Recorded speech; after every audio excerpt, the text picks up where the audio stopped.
주제입니다. 18세기 중엽 포르투갈 리스본에서 대지진이 있었습니다.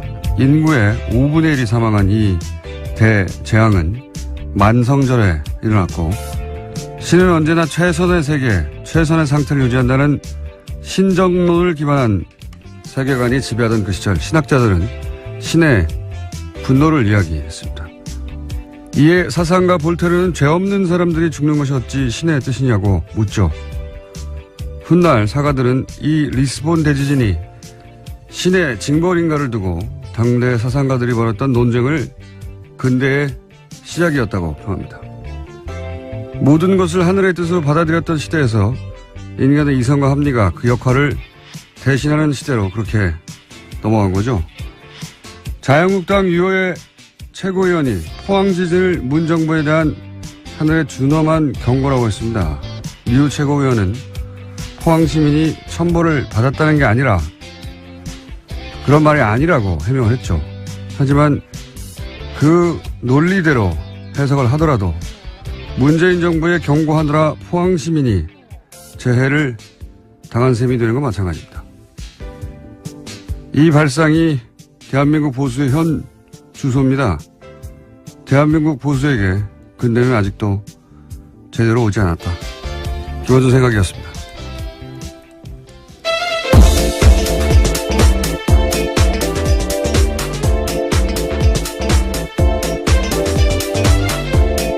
시사인의 김은지입니다. 자, 오늘도 달려볼까요? 네, 다스는 누구 겁니까? 관련된 소식을 가장 먼저 전해드리겠습니다. 요즘 이 뉴스가 여기저기서 자꾸 나오고 있어요. 예. 네, 이명박 전 대통령의 아들 이시영 씨가 다스 핵심 납품업체 한 곳을 또 인수했다라고 어제 JTBC가 보도했는데요. DMI라는 곳입니다. 이 DMI는 다스 납품업체인데 자동차 시트 뼈대를 만드는 곳입니다. 다스 핵심 관계자의 말에 따르면요. DMI 등은 리틀 다스로 불린다라는 건데요. 또 이 DMI는 설립 이후에 흑자 경영을 해오다가 지난해 갑자기 14억 원의 적자를 기록했습니다. 그러면서 매입 가격을 낮추기 위해서 회사를 어렵게 만든 게 아니냐라는 의혹이 나오고 있다고 합니다. 지난번과 마찬가지 케이스죠. 예. 네, 그렇죠. 한 번 전해드린 바가 있는데요. 네, 100만 원에 어떻게 600억짜리 다운을 매입했느냐. 알고 보니 100만 원에 매입했더라. 그냥 가져갔다는 얘기죠. 근데 계속 흑자를 내다가 바로 직전에. 네, 인수 직전에요. 네, 적자를 기록했는데 이렇다는 얘기는 뒷거래를 했거나 아니면 일부러 적자가 나도록 다스에서 물량을 주지 않았거나 뭐 그런 케이스 중에 하나일 거라고. 근데 이제 결론은 똑같은 거죠. 결론은 다스가 이제 실소유주 논란을 펴을 수 없으니까 이시영 씨에게 비밀리에 승계 작업을 하던 것들이 지금 들키는 와중이다. 이렇게 볼 수 있는 거죠. 네, 핵심 협력 회사들을 통해서 우회해서 경영권을 넘겨주는 게 아니냐라고 전문가들이 의심하고 있습니다. 예전에 삼성 이건희 회장이 이재용 부회장에게 삼성 물려주기 위해서 이제 16억이었던가요 그때? 예. 굉장히 적은 돈이었죠. 예, 16억을 상대적으로. 한 번 주고 그 돈을 종잣돈으로 계속 불려서 전환사채나 이런 방식으로 결국은 이제 몇 조를 만들어서 삼성 전체를 먹게 하는 방법을 사용했는데 이게 크게 문제가 되니까 다른 재벌들은 다른 방법을 쓰기 시작했어요. 그중에 이제 지금 다스가 흉내내고 있는 것은 재벌 2세, 3세 혹은 뭐 4세에게 회사를 하나 세우게 한 다음에 그 회사에게 그 재벌에서 일감을 계속 몰아주죠. 그리고 인수합병을 통해서 등치를 계속 키워서 결국은 본사를 거꾸로 먹는 방식인데 왜냐하면 이렇게 하면 증여세를 피할 수가 있거든요. 예. 대표적으로 이 방식으로 거론되는 게 현대글로비스입니다. 예. 현대글로비스 예를 들어서 현대차, 기아차 수출하게 되면 그 운송 물량이 있을 거 아닙니까? 그 물량을 원래 다른 회사가 하던 거를 빼가지고 현대차, 기아차의 해외 수출 운송 물량의 절반 이상을 이제는 현대글로비스가 해요. 그러면 글로비스는 계속 주가가 올라가겠죠. 예. 그리고 그 오른 주가를 가지고 이제 합병을 하거나 주식 교환을 통해서 현대차의 지배 주주가 되어 간다. 뭐 이런 방식인데 재벌들이 많이 하는 방식입니다. 네, 이런 핵심 업체를 인수할 때요, 다스 본사에서 부장급 직원이나 이런 사람들이 나와서 실무 작업을 지휘했다라는 증언도 있습니다. 그리고 근데 인수가 끝나면 다시 다스로 돌아갔다라고 하는 건데요. 회사 이름을 바꾸거나 경영 목표를 결정하는 일 등에 있어서 다스 사람들이 직접적으로 관여했다라는 거죠. 직접적으로 관여했겠죠. 근데 문제는 뭐냐면 다스 이명박 전 대통령은 다스의 주식이 하나도 없거든요. 공식으로. 그런데 이 다스가 왜 이명박 대통령의 아들에게 승계되고 있느냐. 예. 당연히 실소유주 논란이 나올 수밖에 없고, 그 실소유주는 물려받은 사람의 아버지가 실소유주일 수밖에 없으니까 이명박 전 대통령이 거론될 수밖에 없는 거죠. 예. 그런 이야기입니다. 네. 어제 JTBC 보도는, 이명박 전 대통령이 실소유주 논란이 있는 다스가 이명박 대통령의 아들 이시영 씨에게 재벌들이 하는 방식으로 승계되고 있다. 그리고 그 승계 방식의 장점 중에 하나는 비밀리에 할 수도 있고. 지금 다 들켰습니다. 네, 지금 다 네, 모조리 들켜가. 비밀이라고 하긴요. 비밀리에 상장을 하기 전에 이렇게 해서 나중에 상장을 하려고 했던 것 같아요. 예. 그런데 이제 그러면 상장하기 전에 비상장 회사에서 이런 일이 벌어지는 건 잘 알아내기 힘들거든요. 이 모든 건 사실은 140억 때문이에요. 이 140억을 포기했으면, 이렇게까지 오기 힘들었습니다. 140억을 계속 파다 보니까 결국은 여기까지 나오게 된 겁니다. 네. 몇 년 전에. 이 140억을 포기하지 못한 아버지의 끝없는 돈에 대한 욕망이 결국은 파국을 부를 것이다. 5년, 6년 전에 그런 말을 한 적이 있는데, 글로 가고 있습니다. 자, 그런 뉴스고요. 두 번째 뉴스는 뭡니까? 네, 국정원 특수활동비 관련된 소식도 계속 전해드리고 있습니다. 검찰이 어제 관련된 혐의로요, 최경환 자유한국당 의원의 집과 사무실 압수수색했는데요. 국정원 특수활동비 1억 원 받았다라는 혐의입니다. 하지만 최 의원은 계속해서 이를 부인하고 있는데요. 어제 관련된 중요한 증언이 나왔습니다. 이현수 전 국정원 기조실장이 자기가 직접 돈을 줬다라는 건데요. 그러니까 배달 사고의 가능성을 일축한 겁니다. 동시에 자신과 함께 다른 국정원 직원도 함께 돈을 줬다라고 했기 때문에요. 자신은 돈을 전달하는 게 임무였고 그걸 안 할 수가 없었다라면서 배달 사고 가능성은 있을 수 없는 일이다라고 JTBC를 통해서 밝혔습니다. 배달 사고라고밖에 할 수 있는 말이 없는데 배달 사고일 수 없다는 정황과 증언들이 이제 계속 나오는 거고, 이렇게 되면 또 이제 정치 공작이 아니라 정치 보복이라고 하겠죠. 이 보수 진영에서 정치 보복이라고 계속 주장하는데 이 프레임이 안 먹히고 있는데 계속 얘기해요. 사실 정치 보복심이 있다 이거거든요. 근데 보복심이 있다 없다 따지는 건 아무 의미가 없는 게, 개개인들이 보복심이 있을 수도 있고 없을 수도 있어요. 근데 누가 그 마음을 꺼내서 판별할 수가 있습니까? 그래서 예전에는 그럴 수 없기 때문에 마구 질렀거든요. 누구 심령 수사들도 아니고. 근데 지금 이루어지는 수사가 공동체를 해친 중대한 범죄가 있느냐. 그런 행위들이 있으면 입보도 처벌하는 거고요. 네, 법과 절차를 따라서 하고 있는 거죠. 없으면 미워도 처벌할 수 없는 거고요. 네, 영장은 다 법원을 통해서 나오고 있습니다.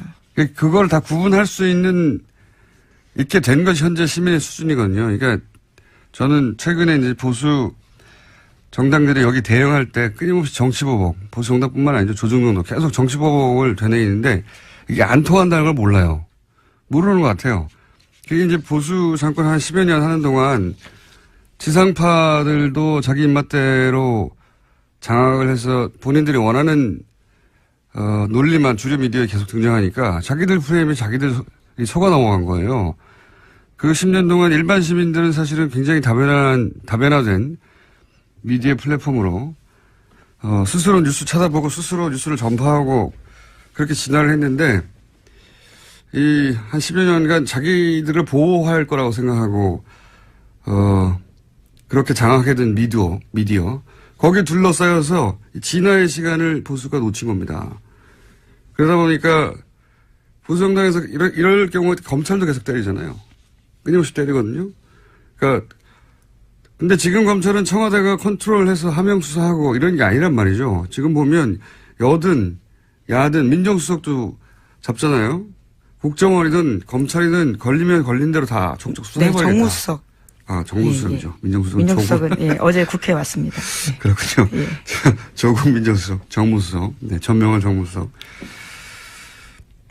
그러니까 이 10년간을 보수정권을 겪으면서 검찰이 깨달은 거예요. 그러니까 문재인 정부를 맞이하면서 검찰이 깨달은 바, 이거 검찰의 방식인 거죠. 아, 여기서는 여든, 야든, 국정이든, 검찰이든, 무슨 청와대든, 족족 다 수사해버리겠다. 근데 이제 과거에 하던 방식으로 정권의 부담이 되라고, 조중용을 통해서. 혹은 뭐, 검찰의 부담을 느끼라고 계속 정치보복이라고 하는데, 정치보복 하명수사 막 검찰 동격하고. 그런 얘기를 한다고 청와대가 부담을 느끼지도 않고, 문재인 대통령이 그런 사람도 아니고, 검찰은 점점 약이 오르고, 이런 보복 정치 주구장창 얘기하는 건 자기들 무덤을 파는 겁니다. 이 문화 지체를 따라잡지 못하면 앞으로 보수 오랫동안 힘듭니다. 이런 얘기 안 통한다는 거, 단순히 안 통한다는 게 아니라 본인들에게 해가 돼요. 제가 말한다고 제 말 듣겠습니까만은 다음 뉴스는요. 네, 특수활동비 관련된 소식 하나만 더 전해드리면요. 어제 더불어민주당 원혜영 의원이 자유한국당 홍준표 대표의 특수활동비 관련된 발언에 대해서 거짓말이다라고 선을 그었습니다. 홍 대표가 자신이 국회 운영위원장을 맡았던 당시에 국회 특수활동비로 야당 원내대표들한테 국회 운영비용으로 일정 금액을 줬다라고 이야기했는데요. 이에 대해서 원혜영 의원은 어떤 돈도 받은 사실이 없다면서 분명한 해명을 요구한다라고 밝혔습니다. 해명과 사과가 없을 경우에는 부득이하게 법적 조치도 검토하지 않을 수 없다라고 했습니다. 아, 이거 홍준표 대표가 곤란한 지경에 처할 것 같은데요. 왜냐하면 한 4천, 5천 정도가 매달, 국회 특수활동비, 예전에 판공비라고 불렀어요, 이거.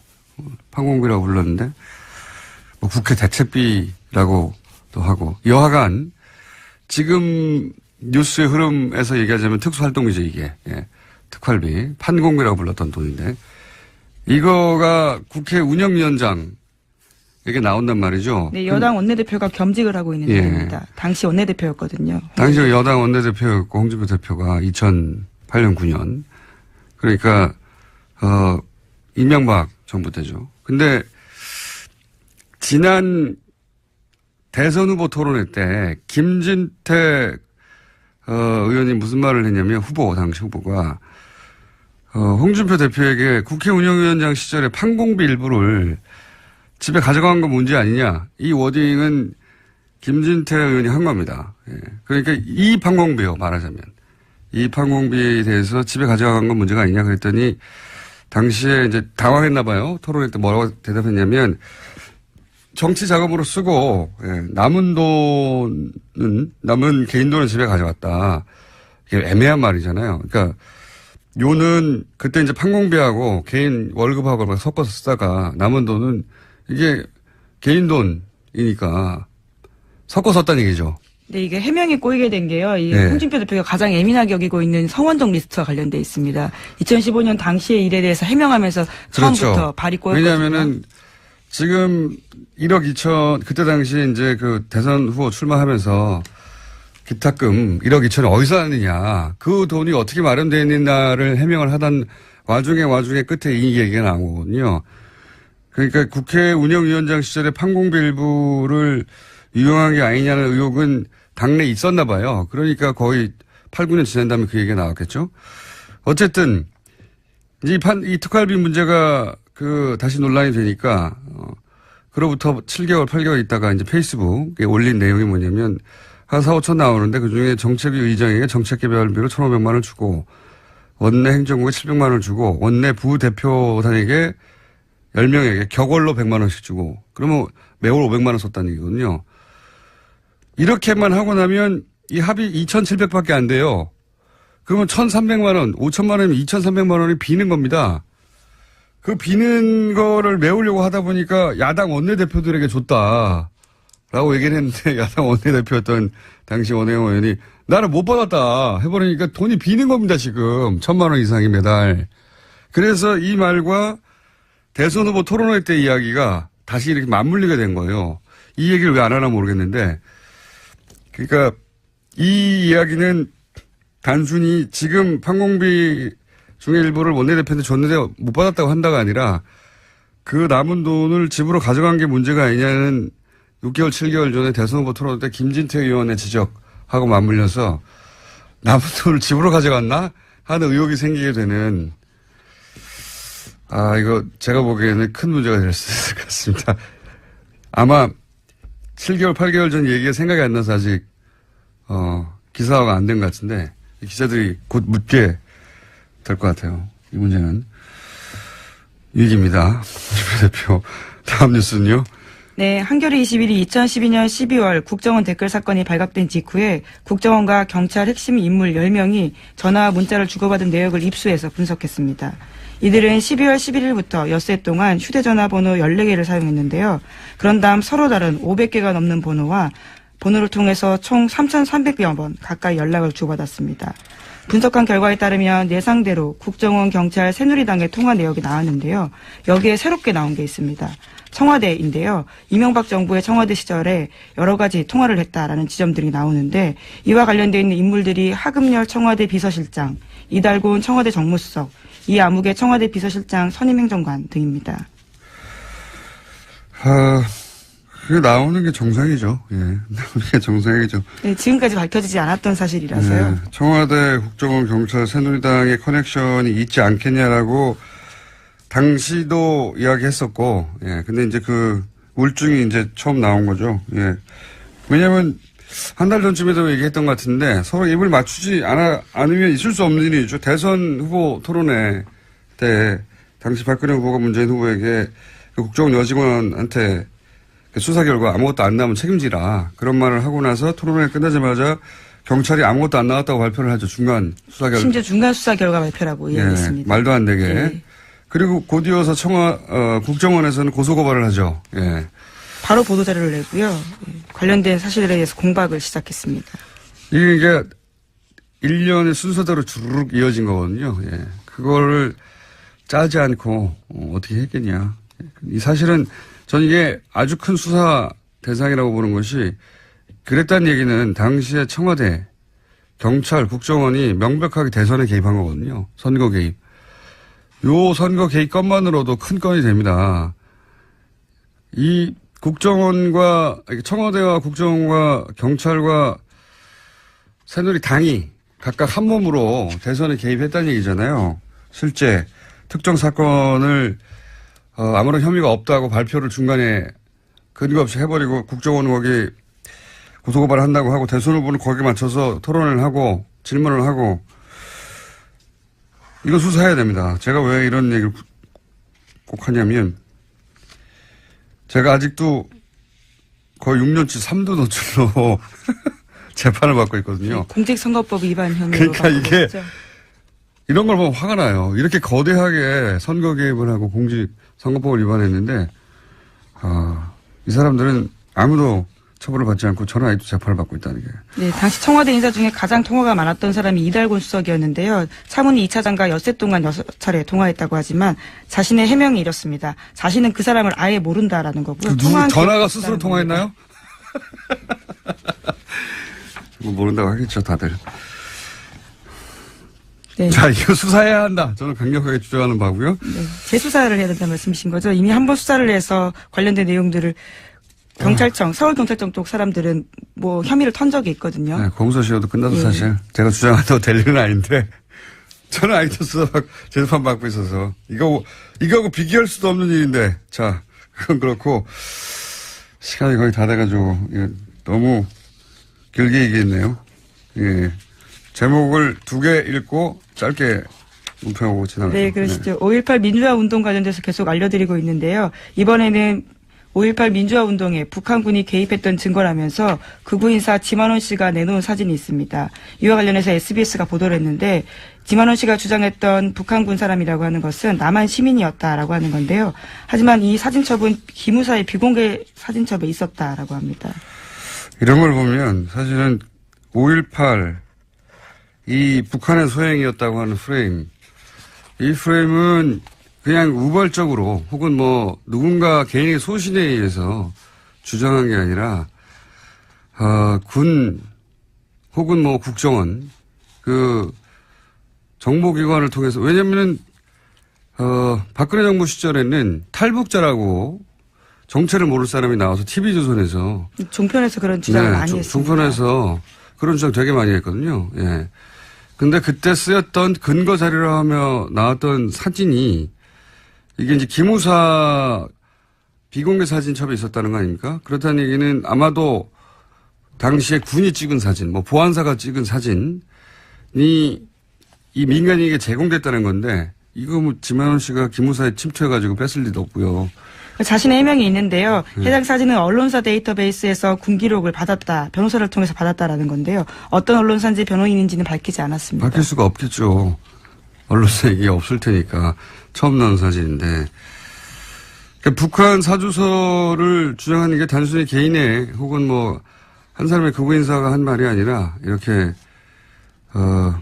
국가기관들이 끊임없이 그렇게 이명박 박근혜 시절에 유포하려고 했던 공작 중의 일부였다라고 저는 보고 이것도 역시 수사 대상이다. 수사 대상 너무 많아요. 지금 서울중앙지검이 수사를 꽉 차 있는 걸로 아는데 기억해뒀다가 제가 앞으로 한 1년 동안 계속 주장할 예정입니다. 예. 수사 대상이라고 하는 거 좀 기억해 주세요. 네, 국방부 5.18 투기 같은 경우에도 37년 만에 본 문서라고 하는데요. 그것을 지만원 씨가 가지고 있었던 거죠. 말이 안 되는 거죠. 예, 5.18 단체에서도 모르던 사진을 어디서 언론사에서 샀습니까? 말도 안 되는 거죠. 또 있나요? 네, 트럼프 대통령 소식만 하나 전해드리겠는데요. 트럼프 대통령이 26일까지 추수감사절 휴가 보냅니다. 그래서 마라라고라는 리조트를 가게 되는데요. 오히려 참모들의 근심이 깊어지고 있다고 합니다. 또 협의되지 않은 트위터를 써서 오히려 문제가 생길까 걱정하고 있다는 겁니다. 트위터에 대해서는 참모진들이 인터뷰를 따로 몇 번 했어요. 예, 언론들이 계속 물어보니까 우리는 대통령을 팔로우하지 않는다. 그다음에 대통령 트위터대로 정책을 하는 건 아니다. 이런 해명을 여러 번 했어요. 여러 번 했는데 최근에도 풀려난 농구 선수를 공격해가지고 또 논란이 되지 않았습니까? 예, 중국에서 명품을 훔쳐 체포됐다가 풀려났던 UCLA 농구 선수 있는데요. 그 선수들을 향해서 그냥 감옥에 뒀어야 된다라는 트윗을 올렸습니다. 왜냐하면 그 선수 중에 아버지 중 한 명이요. 트럼프 대통령 한 게 뭐냐 이렇게 이야기했거든요. 거기에 대한 반박이었습니다. 그러니까 보통 이렇게 국가원수가 어떤 큰 일을 하고 그중에 일부가 불만이 있을 수 있잖아요. 그거 개별적으로 대응하지 않거든요. 예. 그런데 선수 아버지가 트럼프 한 게 뭐였냐고 그랬더니 바로 풀려가지 말았어야 했다고. 사실 이렇게 개개인을 상대로 국민 한 사람 한 사람을 대응하는 거거든요. 이런 거 안 합니다, 절대. 이거는 동장 정도만도 안 하는 거예요. 굉장히 속 좁은 사람이에요, 진짜. 속 좁은 사람이고 자기밖에 모른다는 게 정말 드러나는 게 이 얘기하니까 또 생각나는데 미국 국무부, 우리로 지금 외교부죠. 외교부에 수많은 자리가 비어 있거든요. 그래서 전직 외교부 관료들이 최근에 정면으로 트럼프를 비판했어요. 이 자리를 채우라고 도대체 뭐 하냐고. 트럼프가 거기에 대해서 말한 게 있습니다. 나만 중요할 뿐이다. 내가 있다는 게 중요하다. 내가 그 자리를 다 대신할 수 있다는 겁니다. 네. 자, 여기까지 하겠습니다. 시사인의 김은지였습니다. 감사합니다. 네. 사이버 사령부에 댓글 공작을 내부 고발하신 분이죠. 지난주에 이어 다시 한번 모십니다. 사이버 사령부 530 심리전단 김기현 전 부이사관님 나오셨습니다. 안녕하십니까? 네, 안녕하십니까? 예. 지난주에 밝혀졌죠. 다금바리 아이디를 사용하신. 그리고 이걸 최초로 세상에 보도한 KBS 파업 중인 이재석 기자 나오셨습니다. 안녕하십니까? 네, 안녕하세요. 예. 파업 중이기 때문에 저희가 KBS 기자들을 이렇게 빌려 쓰고 있습니다. 지난주 반응이 워낙 폭발적이어서 저희가 다시 한번 모셨습니다. 예. 다금바리 선생님에 대해서 격려의 메시지가 어마어마하게 쏟아졌고요. 예. 휘발유 아이디 소나무. 제가 듣기로는 다음에서 활동하던 소나무를 기억하는 분들도 있더라고요. 격렬하게 활동하시는 분으로. 격렬하지 않았습니다. 네, 저는 양심을 걸고 북한에 대한 대북 심려를 했지 우리 국민한테 심려를 한 적이 없습니다. 네, 어쨌든 이 자리를 빌어서 댓글을 우리 한 요원들이 전체 그 격렬한 게 아니고 네. 이 격렬하게 한 사람들 아마 부분적으로 제가 해서 말은 않지만은 분류돼 있어요. 아마 분류? 분류. 어떻게 분류되어 있습니까? 그러니까 일반적인 댓글 한 사람과 예. 그러니까 우리끼리 뽑자. 우리끼리 뽑자? 우리끼리 인원을 뽑자 하고 인원이 있잖아요. 예. 그분들이 이제 통상적으로 이제 댓글을 정치 댓글 단 거지 우리 10년단 요원 전체가 이 정치 댓글 단 게 아닙니다. 저는. 아, 그러면은 예를 들어서 이명박 정부를 옹호하고 네. 뭐 예를 들어서 무슨 어떤 정책에 대해서 이거 막 칭찬하고 이렇게 소위 이제 정부 선풀이죠. 네. 정부를 옹호하는 댓글을 다는 팀과 그게 아니라 야당을 공격하고 뭐 야당 특정 지역을 비하하고 이런 댓글을 다는 팀이 따로 있었어요? 그러니까 저는 이제 어렴풋이 예. 그 야당을 비하한다는 그 눈치를 채고 소문은 알았지만은 예. 저는 제가 안 하니까 아하. 그걸 모르죠. 통상적으로 그때 몰랐었는데. 예, 우리가 어떻게 되냐면은 이 분포도가 있어요. 분포도. 심리도, 국방, 예. 군사, 어허. 안보, 예. 한미동맹, 예. 기타. 아, 담당이 이렇게 나눠져 있어요? 그렇게 이제 코드를 그 10년 코드가 나눠 있죠 이렇게 분류가 거기에 입각해서 있는데 예. 이 이제 사건 그 분류 들어가지 않는 정치팀이 있었다는 거죠. 그러니까 그것을 이제 아마도 그 당시는 이제 그 조직에서 소문이 예. 나오기는 저는 이제 경기를 하니까 예. 주로 정치 댓글은 그 이제 일단 별동네라나 별동대가 따로 있었다. 그런 용어이 많이 한다는 걸 들었는데 예. 저 수사를 하고 나서 이제 알았죠. 터지고 나서니까. 근데 그 일부 요원들은 그야말로 정책 측면 지원을 한 거이지 야당한테 이거 뭐 비한다든가 특정 정치를 비한다는 저는 몰랐어요, 솔직히. 그때는 당시에는 모르셨고 예. 별도의 팀이 존재했다. 예. 그런데 나중에 보니까 팀이 존재했다. 그래서 소문이 있었는데 그 사람들은 따로 뽑았다고 말씀하시는 아니, 거군요. 뽑는 것이 아니고 거기 안에 내에서도 안에 내에서도 성분을 분류를 하는 거죠, 약간. 일단 제가 뽑아놓고 성부를 아니, 이제 직원이 이제 우리가 처음에 출발할 때는 예. 60명 출발했으니까 예. 거기 보강될 때도 쭉 보면 들어온 걸 따라서 이제 인원의 성향을 좀 분석하는 거죠. 예. 저 사람 반항성이 있다, 없다. 아, 사이버 사령부 내에 이 심리전단 안에서도 다시 성분 분석을 했다. 네. 그래서 그 사람들에게만 이런 정치 댓글을 시켰다. 그렇죠. 그렇습니까? 예. 네. 그 보안을 유지하기 위해서. 그걸 어떻게 아셨어요? 저는 이제 그런 어렴풋이 눈치를 어떻게 채셨어요? 어렴풋지 않은 데가 아침에 가서 이제 검색을 하죠. 네. 검색을 하는데 이상하니 우리 아이디가 눈에 튀는 아이디가 나온 거 저한테. 네, 우리 아이디가 나왔는데. 거의 아는 아이디가. 네. 근데 뭐 전라도띠 황호새끼. 전라도 홍새끼라는 거를 아는 아이디가 쓰고 있더라. 많이 보이는 아이디가. 네, 네. 이거 혹시 우리 요원들 아니나 그 의심을 맞았는데 여기 사건이 터지고 수사가 진행되니까 그걸 다 우리 요원들이 했더라고요. 어허. 그러니까 이제 네. 매우 노골적인 그러니까 야당 정치인들을 비난하고 특정 지역을 비난하는 그런 매우 노골적인 아주 저질의 댓글을 다는 요원들은 별도로 또 아주 있었다. 별도로 좀 관리가 돼 있었고 김 선생님 같은 경우는 일반적인 댓글. 일반적인 댓글 예를 들면 이제 제주 해군기지라든가 네. 4대강이라든가 근데 이것도 하시면 안 됩니다. 엄밀히 얘기하면 그렇죠. 그것도 본인의 정체를 숨기고 이제 하신 거라서 군이 예. 청와대 정책을 홍보하실 이유는 없어요. 없는데 표정이 또 저는 그래서 김 선생님도 이제 저한테 이제 고백하시기로는 네. 본인도 이제 그 책임에서 자유로울 수 없다라고 이제 말씀을 하신 건데 그러나 다만 이제 확실히 분명히 해둘 것은 구분의 좀 것은 구분이 좀 필요하고 또 힘내. 김 선생님 같은 경우는 이제 아주 이제 논리적으로 이제 그런 어떤 국방부의 어떤 논리라든가 군의 논리를 이제 그 작업을 하신 거예요. 최초에도 정책 측면이라 했지만은 군사, 예, 국방, 예, 한미 군사 동맹 예, 그런 내용만 정책 측면을 하는 거지. 예. 우리가 4대강 뭐. 4대강이나 뭐 예교나 그런 저 정책 측면은 본래는 내용이 없었어요. 원래는 안 했는데 없는데 점점점 그게 그것이 들어왔으니까 보니까 전면적 퇴색에 간 것을 이유를 보니까 계속 저쪽에서 불러요.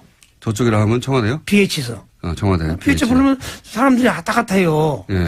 아마 거기서 비공식적으로 점점점 오다를 받아갔지 않았느냐. 맨 처음 출발할 때는 군과 관련된 군 정책 관련된 트윗만 그 댓글만 달았는데. 그렇죠. 제가 그 보를 쓰니까 팩트가 나오면요. 네. 국방, 예. 군사, 안보, 네. 거기다가 한미 군사 동맹. 요 영역만 하다가 예, 하다가 점점 일반 정책까지 넘어가기 시작했다. 네. 근데 그게 청와대로 왔다 갔다 하면서 점점 그렇게 변한 것이다. 저는 그것을 몰랐죠. 예. 보고서를 내가 그렇게 쓰니까. 예. 근데 그것이 내용을 사후에 밝혀진 걸 봐가지고는, 이런 것도 했구나. 그걸 느꼈고. 그러니까 다른 사람들이 어떤 댓글을 다는지는 정확하게는 몰랐군요, 서로는. 네. 그리고 예. 나한테 모 사령관이 예. 정치인들을 비하하는 것은 안 했으면 좋겠다고 그러더라고요. 정치인들을 비하는 하지 말라고. 큰일 난다고. 예. 그래서 그런 말씀을 했는데 왜 이 사건이 터지는 걸 이해를 못 하겠어요, 지금도. 일부, 그러니까 아주 내밀하게 진행된 거군요. 그러니까 사령관도 모르게 예. 일부 저쪽과 라인을 꽂아서 했지 않냐. 그런 의심이 가더라고요. 저희 사령관님께서 진짜 나한테 그러더라고요. 나도 김 선생, 김광진 그런 정치인 안 했으면 좋겠어. 김광진. 예. 그걸 안 해서 분명히 들었어요. 그렇게 안 했는데 이것이. 야당 국회의원 공격하고. 네, 안 하지 했으면 마. 좋겠다. 정치에 오래된 사항은 하지 말라는 걸 분명히 들었는데. 네.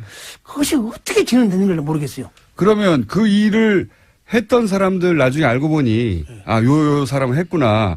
그런 사람들은 어떻게 선발된 거라고 보십니까? 아마 그 안에서 이제 선발된 인원은 네. 그냥 일반적으로 뽑습니다. 그러니까 제 말은 네. 그 일을 하는 사람만 따로 했다고 하셨잖아요.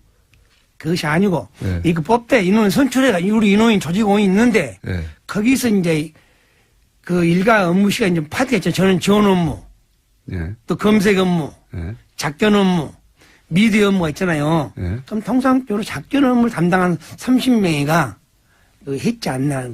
그 30명을 어떻게 선발했냐 이 말이에요. 제 말은. 그 요원들인데 예. 그 안에서 어떻게 뽑았냐 이거죠, 다시. 아무래도 이제 충성심이 좀 높아 보이고 말하자면 김 선생님처럼 좀 이렇게 쓴소리를 하는 사람이 아닌 사람들로 그래서 이제 최근에 언론 보도가 된 게 이제 우리 편이라는 단어가 이제 그런 맥락에서 이제 나온 거 아니겠습니까? 이제 우리 편을 뽑아야 된다라는 맥락도 말을 잘 듣고 이제 어떤 쓴소리를 내지 않는 요원들 중심으로 지금 말씀하신 게 이제 2대, 그러니까 530 심리전단 안에 조직이 이제 1과 1대, 2대, 3대, 5대 이렇게 이제 구분이 되어 있는데요. 이건 뭐 아주 구체적으로 들어가는 내용이긴 합니다만 그 중에 이제 2대 그 조직이 그런 어떤 매우 전문적인, 제가 궁금한, 거기까지는 이제 알아듣는데 제가 궁금한 것은 심리 전단에 이제 뽑혔다는 자체가 그런 충성심이나 이런 거 확인된 다음에 들어온 건데 그 안에서 다시 어떻게 뽑았냐는 거죠. 김 선생님이 모르시는 거 보면 본인은 그런 시험을 본 적이 없는 거 아니에요? 그 안에 들어가는. 이제 조직을 모르니까 조직이 만약 100명이다. 네. 그럼 100명이 있으면은 10명을 수용하기 위해서 세부 내용도 있죠. A, B, C, D인데 B 직원들. 네. B 직원들이 이제 거기 좀 많이 관여했는 거지. 내가 왜 얘기하냐면 통상적으로 이 보고서 쓸 때는 네. 국방, 군사, 안보, 한미 군사 동맹을 썼는데 어떻게 그 청와대 보고할 때 그런 보고서 나왔냐 얘기하니까. 그러니까 본인이 모르는 코드로 작업한 사람들이 있었다는 거잖아요. 네. 보고서를 쓸 때 보니까 이거 누가 어떻게 작업했지? 제가 궁금한 건 그 30여 명의 이 팀은 그 안에서도 어떻게 선발했냐 이겁니다. 제가 궁금한 건 선생님은 왜 못 들어가셨어요 거기에? 저는 그게 높은데 못 가지 그러니까. 어떤 특정 시험을 본 것이 봤다거나 아니고. 이런 건 아니고 아니고. 네. 그 2대의 그 조직원들이 예. 그 활동을 어떻게 하게 된 거죠. 결과적으로. 주도적으로 그렇게 하게 된 겁니다. 그러니까 그 혹시 2대 대장을 필두로 해서. 무슨 뭡니까? 특별청 신원조회를 해가지고 그 안에 특정 지역만 선발한다든가 아니면 특정 대학만 선발한다든가 근데 그 당시 볼 때 예. 그 작전 담당하고 우리 이제 단장하고 그 요원들 면담을 많이 하더라고요. 면담하고 쭉 관찰해가지고 네. 여기는 보안 유의되겠다. 투입시키는 거죠. 그래서 별도 뽑는 것이 아니고. 별도로 뽑지 않는다는 거 알겠는데 이 똑같은 질문을 여러 번 하는데 그 안에서 어떻게 선발하느냐. 선발하는데 네. 선발은 제가 그 구체적으로 여쭤볼게요. 네. 혹시 그 지역 분들은 예를 들어서 경상도 분만 뽑는다든가 아니면 무슨 육사 출신만 뽑는다든가 아니면 무슨 어디 후배들만 뽑는다든가 그런 게 있었어요? 그 팀은 가만히 보니까 주로 이제 눈을 쭉 보니까 예. 참 이런 말 하면 안 되겠지만 내가 하세요. 이제 좀 지역도 많이 고려한 것 같더라고요. 아, 그렇군요. 예. 아니, 간단한 질문인데, 이거 10분째. 그러니까 이제 특정 지역만 골라낸다든가, 뭐 특정 출신만 특히 골라낸다든가. 이제 충성심이 강한 사람. 알겠습니다. 단편지로 말하면. 그러니까 특정 지역을 주로 선발해서 그 지역에게 그 지역 감정을 유발하는 댓글을 쓰게 만들고 정치적으로 그런 일을 시킨 거잖아요. 아주 사악한 거예요. 예. 아주 그런데 사악한 제가 건데. 말씀드리고 싶은 것은 정치 댓글은 정책 측면 전환한 것은 있지만은 정치 댓글을 이렇게 정치인들이 막 부각된 걸 보고는 내가 놀랐어요. 그것은 아마 은밀히 이 다른 PH하고 협조를 했지 않냐. 왜? 그게 아따가 되기 때문에. 네. 그런데 그 보고서를 만들면은 누가 승인해주고 보는 사람이 있는 게 그걸 만들지. 그렇죠. 뭐다 이걸 보고 합니까? 그 정치인들 그 누트나게. 네. 신변도 아닌데. 네. 그럼 그건 내가 봤을 때는 그 정황으로 봐서는 반드시 뭐 김강진이나 야당 의원들 폄하한 것은 오다를 받았고 했지 국방부 장관이나 그런 사람 오다한 건 없는 거 아닙니까? 그러니까 국방부 혹은 심리전단이 스스로 판단해서 정치댓글을 단 게 아니라 정치댓글은 본인의 경험상 틀림없이 청와대 오다에 의해서 실시했을 것이다. 그렇죠. 왜냐하면 네. 청와대를 왔다 갔다 하는 내용을 봤으니까. 알겠습니다. 지금이라도 그분들이 장관님을 무시하고 지휘체계를 무시하면서 PH를 당했기 때문에 나는 PH에서 누가 불러서 거기를 갔다. 가서 무슨 회의를 했고 무슨 오다를 받아왔다. 그분들이 깨끗하게 양심선을 좋겠으면 될까. 현 단계에서는. 그래야 우리 안보가 더 튼튼해지고 이걸로 혼란이 안 오죠. 예. 알겠습니다. 자, 지난주에 저희가 네. 얘기하려다가 시간이 부족해서 못했던 것 중에 오늘 제가 질문 하나가 거의 10분을 까먹어가지고. 그러니까 특정 지역 출신들을 골라가지고 특정 지역을 공격하게 만든 거잖아요. 그 얘기를 질문하고 싶었는데, 힘들었습니다. 지난주에 이거 있지 않습니까? 김석중 씨. 네. 김석중 씨가, 양심 선언을 하려고 했던 네네. 네, 그런 의지를 가지고 있었던 친구였는데, 네. 그 김석중 씨가 교통사고로 사망을 했습니다. 네. 근데 교통사고로 사망한 것에 대해서 유가족들은 당연히 의혹을 제기합니다. 그죠? 예. 의혹을 그때 제기하는데. 뭐 결과적으로는 물론 가해자와 합의를 하긴 했습니다. 예. 네. 예.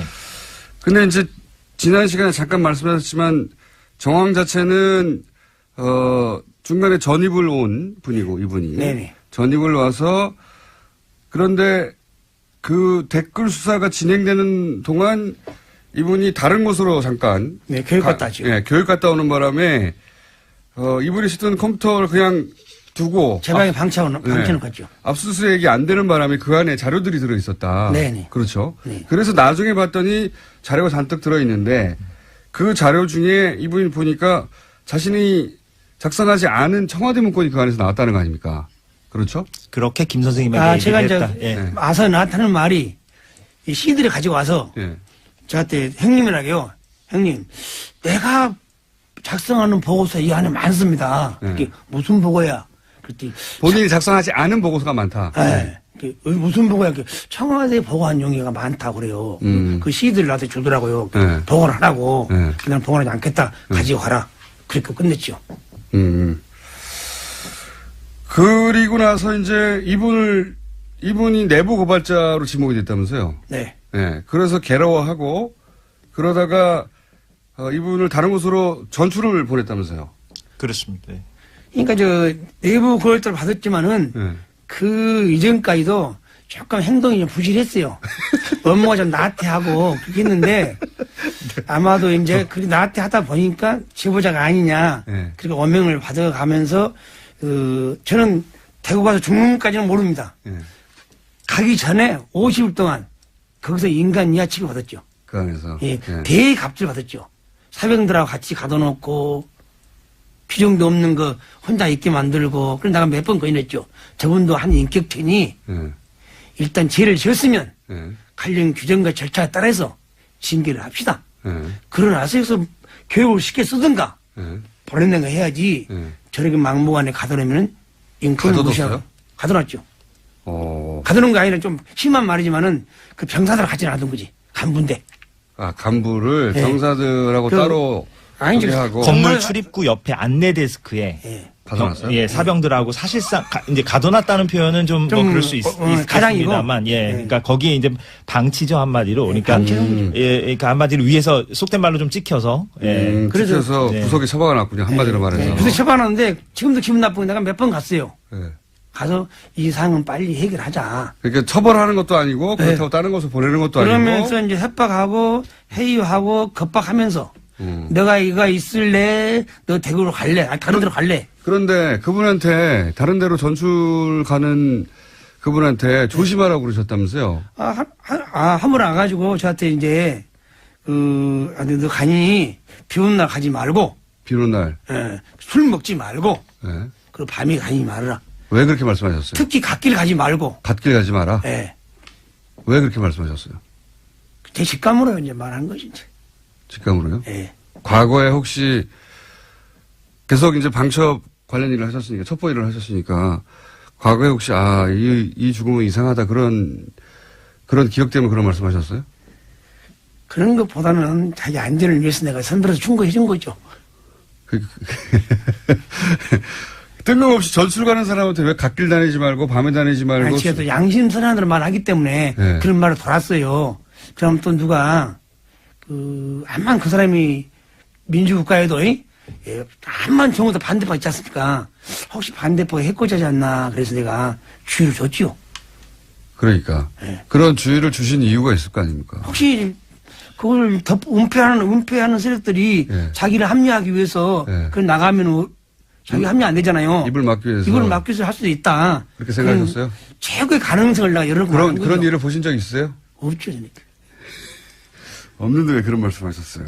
어쨌든, 그런 말씀을 하신 건 사실이에요. 사실이고 제가. 예. 갓길 다니지 마라, 네, 밤길 밤길 다니지 마라, 술 먹지 마라. 네.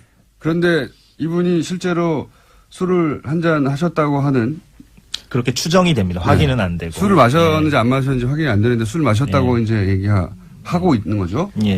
그리고 실제로 어떤 길에 갓길, 그러니까 밤 10시에 예. 예, 국도변을 걸어 가시다가 예. 그 경북 경산시 하양읍의 국도변을 걸어 가시다가 이제 차에 걱정하신 다쳐서. 대로 됐어요. 그리고 저도 이제 그 당시 이제 좀 이렇게 자유를 제한시켜 놨잖아요. 네. 그 당시에도. 네. 그래서 지인들을 만나면요, 고향 사람 만나면요, 똑같은 말이에요. 갓길 가지 마라. 거기 산에 혼자 가지 말라고요. 산에 혼자 가지 마라. 네. 뭐 아시는 게 있나 본데 과거에 의심 가는 사건들이. 아니, 전혀 없습니다. 근데 이 사건 자체를 좀 취재를 해보면 네. 지금 말씀하신 대로 국도변에서 예. 지금 경찰 얘기로는 근데 이제 경찰도 아는 게 별로 없는 게 헌병대가 수사를 담당해가지고 그죠? 그러니까 사건 다음 날에 네. 이제 군무원이 숨진 사건이니까 네. 헌병대가 현장에 와서 현장 조사를 하고 그랬죠. 그래서 이제 사실상 이제 인계가 된 거죠. 헌병대 쪽으로. 예, 경찰이 이제 당일날은 사건 당일날은 이제 당연히 신고 접수를 하고 예. 예, 그렇게 하긴 했습니다만 헌병대가 인계를 했는데 네. 하양에서 대구 방향 국도 편도 2차선에서 네, 편도 2차선입니다. 편도 2차선에서 지금 가해자의 진술에 의하면 길 한가운데를 걷고 있었다는 거죠. 그렇죠. 그러니까 좀 이렇게 옆으로 이렇게 좀 밀착해서 걷는 게 아니라, 그러니까 지금은 인도가 있는데 그 해당 국도에, 근데 그때 당시에 인도 자체가 없었던 길이었습니다. 그때 인도가 없는 2014년 사고가 났을 당시에는.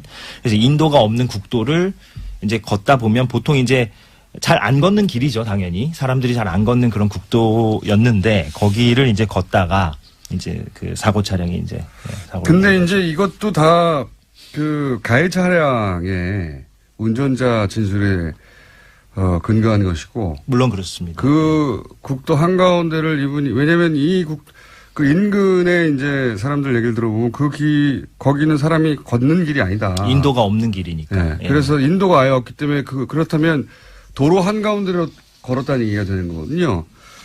도로 한가운데로 걸어가다가 차에 받쳐 사망했다. 예. 라고 얘기하는 중입니다. 근데 그게 사실인지 아닌지 따지기가 힘들어요, 지금은. 네, 거기에 이제 뭐 CCTV가 있는 것도 아니기 때문에 일단은 그렇게 이제 결론이 난 상태입니다. 김기현 선생님, 이재석 기자였습니다. 뜨거 바른정당 이연속 2위 최고위원. 네. 당대표를 1년에 두 번을 뽑았는데. 투탑. 두 번을 뽑았는데 두 번 연속으로 2위를 하신 하태경 의원 나오셨습니다. 안녕하십니까. 예, 반갑습니다. 하태경입니다. 첫 번째 최고위원 때보다는 득표율이 낮죠? 낮죠. 근데 이제, 뉴스공장 덕인 것 같아요. 그래도. 그 대선 후보랑 붙었는데. 네. 4분의 1 득표. 예, 뭐, 지난번에는 어쨌든, 김무성 대표도 있고, 뭐 해서, 제가 명실상부한 투탑이라고 이야기는 못 했는데, 이제는, 물론 쪼그라진 정당이긴 하지만, 개혁 보수의 투탑. 자, 투탑.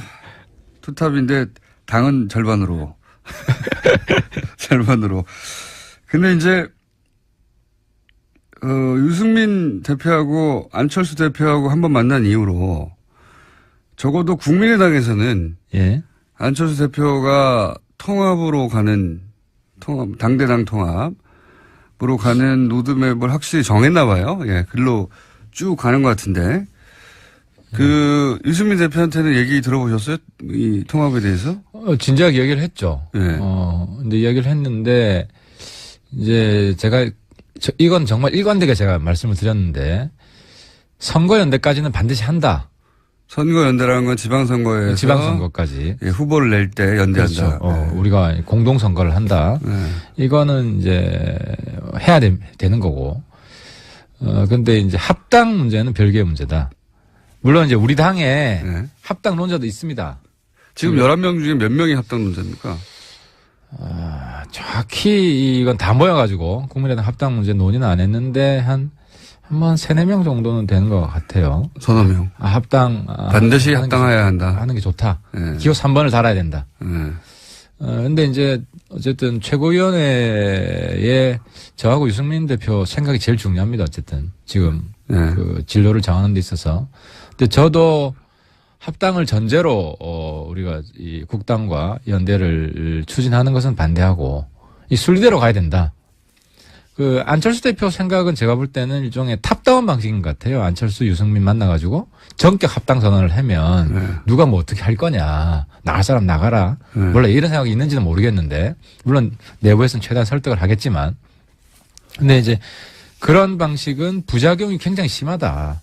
일단 안에서 합당 결사 반대파가 있잖아요. 그럼 불 끄는데 시간 다 보낼 가능성이 있어요. 불을 안 끌려고 그러는 것 같은데요, 제가 보기엔. 근데 이게 그 박지원 전 대표나 이 정치 고단수이기 때문에 이 호남 민심을 들었다 놨다 할 수 있는 분들이거든요. 그랬을 때 이걸 그냥 방치하는 식으로 뭐 네 마음대로 해라 할 테면 이런 식으로 할 수는 없다라고 저는 보고요. 근데 그래서 어쨌든 파트너가 있는 거잖아요. 우리가 전격 합당선언 이런 거 안 해준다. 안 해주고 선거연대까지만 하고 그 다음 것은 상황을 봐서 바른정당이 국민의당에서 예를 들어서 이렇게 이제 끝장 토론을 한다지 않습니까? 예. 오늘. 예. 오늘 끝장 토론을 했는데 접점이 없어요. 없겠죠, 당연히. 예. 합의 결론이 어렵겠죠. 예. 서로 각자의 주장을 하다 끝나겠죠. 그런데 대략 지금 새는 합당의 반대파가 숫자는 더 많지 않습니까, 현재? 국민의당 내에서. 국민의당 내에서 합당을 반대하는 쪽이 20명이 넘어갔어요, 예를 들어서. 그리고 그분들이 여차하면 탈당할 수도 있다. 탈당이라보다 이제 이렇게 되면 거의 분당 수준이죠. 반반이니까 거의. 반이 넘을 수도 있으니까. 분당하겠다 했을 때 안철수 대표 입장에서는 이런 계산인 것 같아요. 결국 분당을 하던 탈당을 하던 그런 숫자가 말은 많지만 실제로 얼마나 되겠느냐. 일부 나가도 그렇게 그 과정에서 이제 탈호남하는 이미지를 이제 가지고 그 일부 어차피 말 안 듣고 자기하고 계속 반기를 들고 탐탁치 않아 하던 사람들은 나갈 테면 나가고 그래봐야 크게 숫자 없을 테니까 나머지 한 10명 정도 나가더라도 한 30여 명 가지고 예.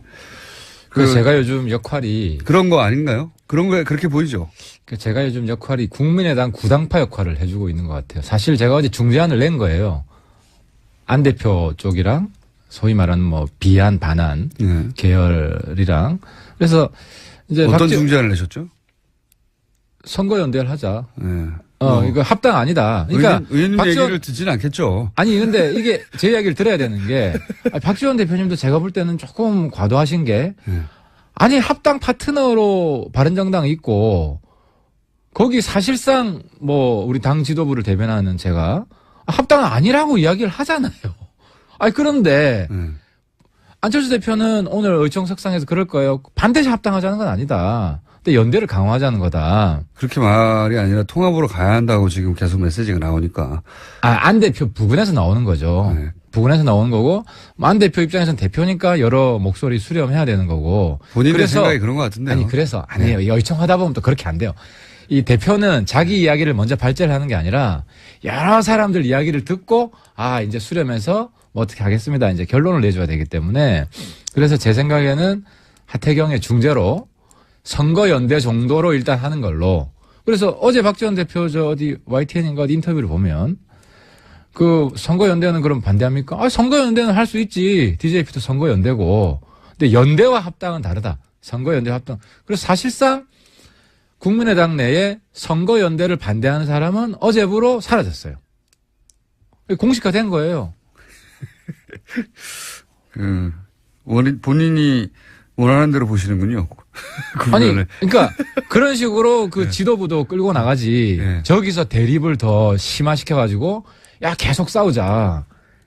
제가 안 대표이고 안 대표 측근이면은 물론 뭐 주도권을 잡기 위해서 초반에 그렇게 몰아붙일 수는 있죠. 하지만 그런 식으로 불을 꺼야 된다 내부에.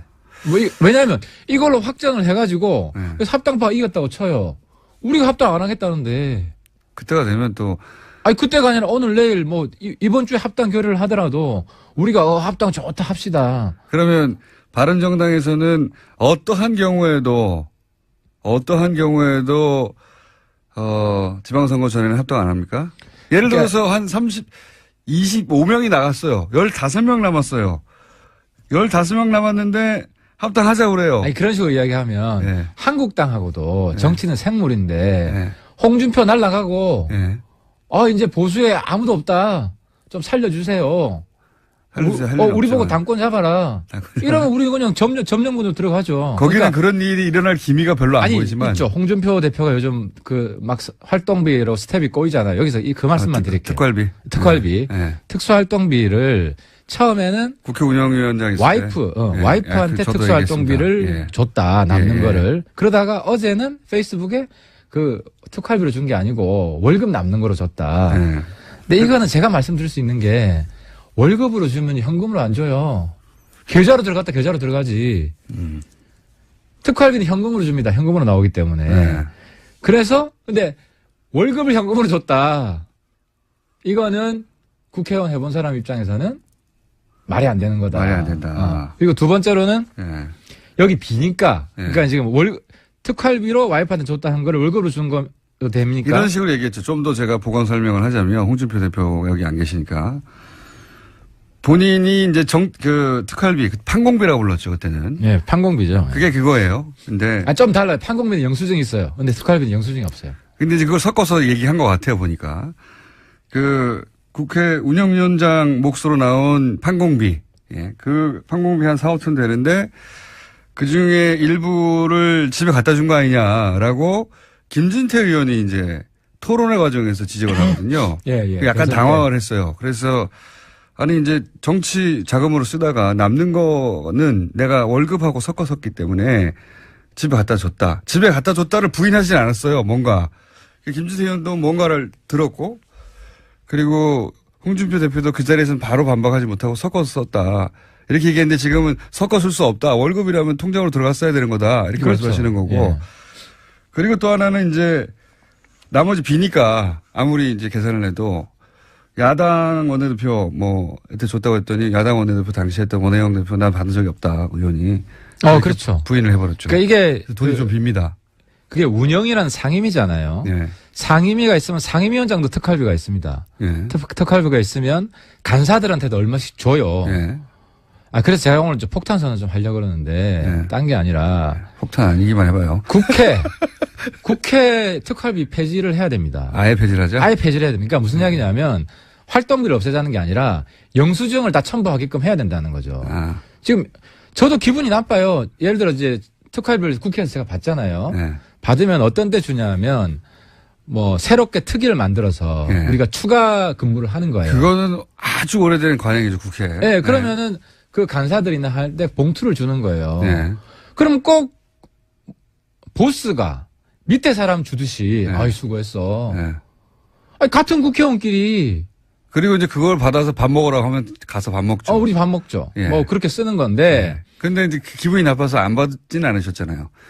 그래서 이제는 거부하겠다. 이제 이거 봐야겠다. 이제 왜냐하면 이번에 국회 특활비도 개혁을 해야 된다. 그래서 저는 어제 정세균 의장님이 뭐 국정원 특활비 받았다는 의원들 이름 나오니까 불쾌하다 이런 말씀하셨는데 의장님이 그런 말 하실 때가 아니라 그 의장님 특활비가 제일 많거든요.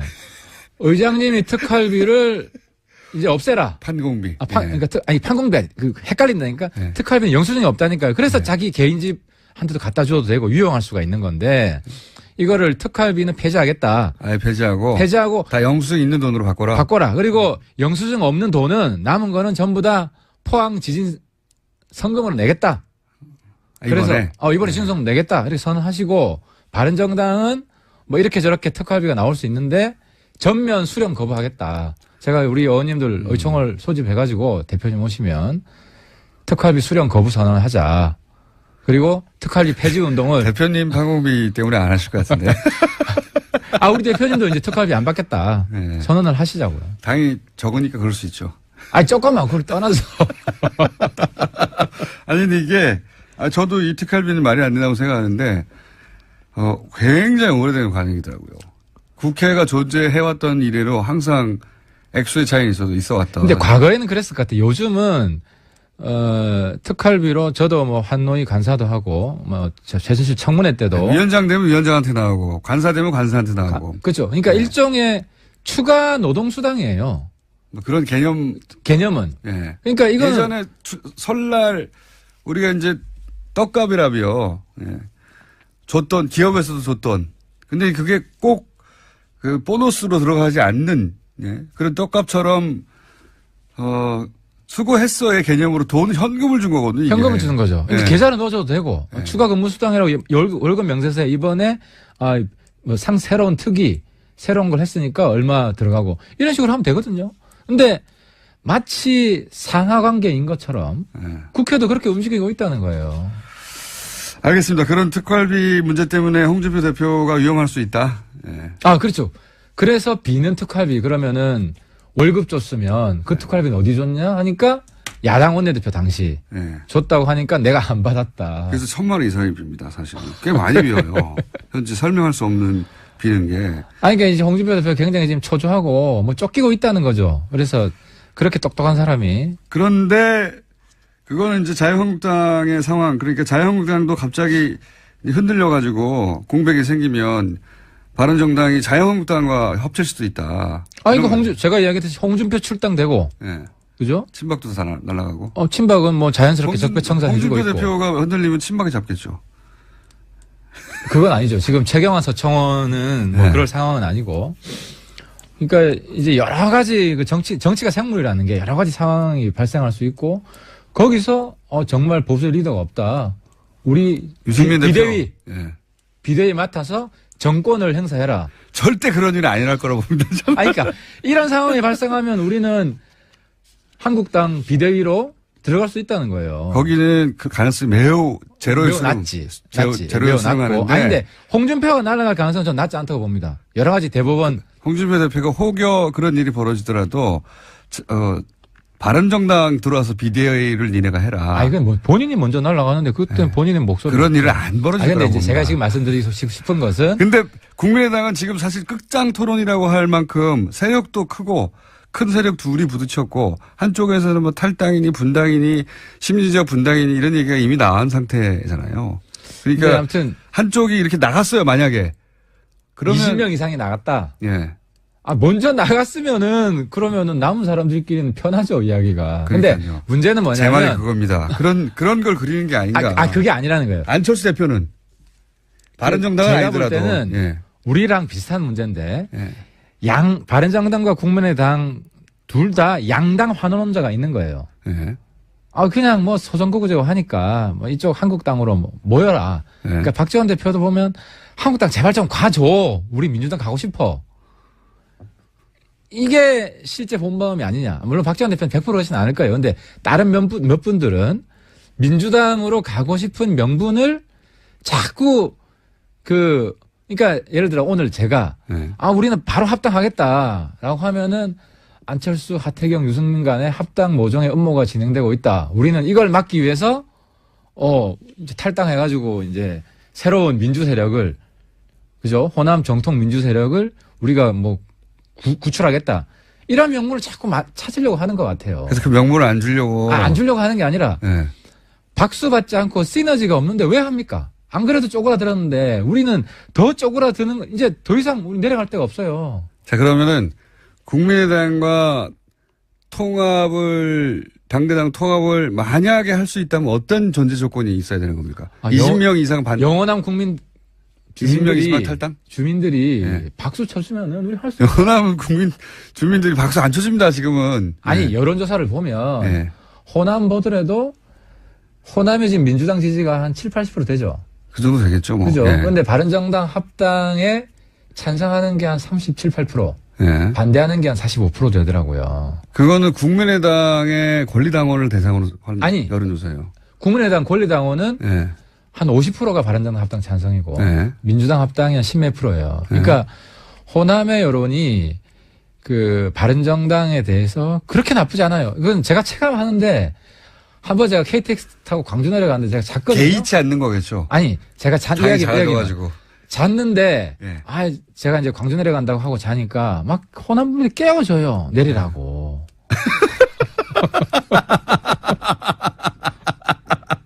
그거는 의원님이 바보같이 자고 있으니까 깨운 아니, 거를 호남의 바른정당에 대한 호감으로. 친절하게 해주고 그러니까 이 막 음료수도 갖다 주고 하면 이거 좀 드시라고. 그러니까 호남의 좀안 됐고 그러니까 당도 세워야 그 전에 깨지기 전에 우리 20명 있을 때 네. 그러니까 이제 바른정당 그거는 홍준표 대표가 그렇게 자고 있어도 깨워줬을 거예요.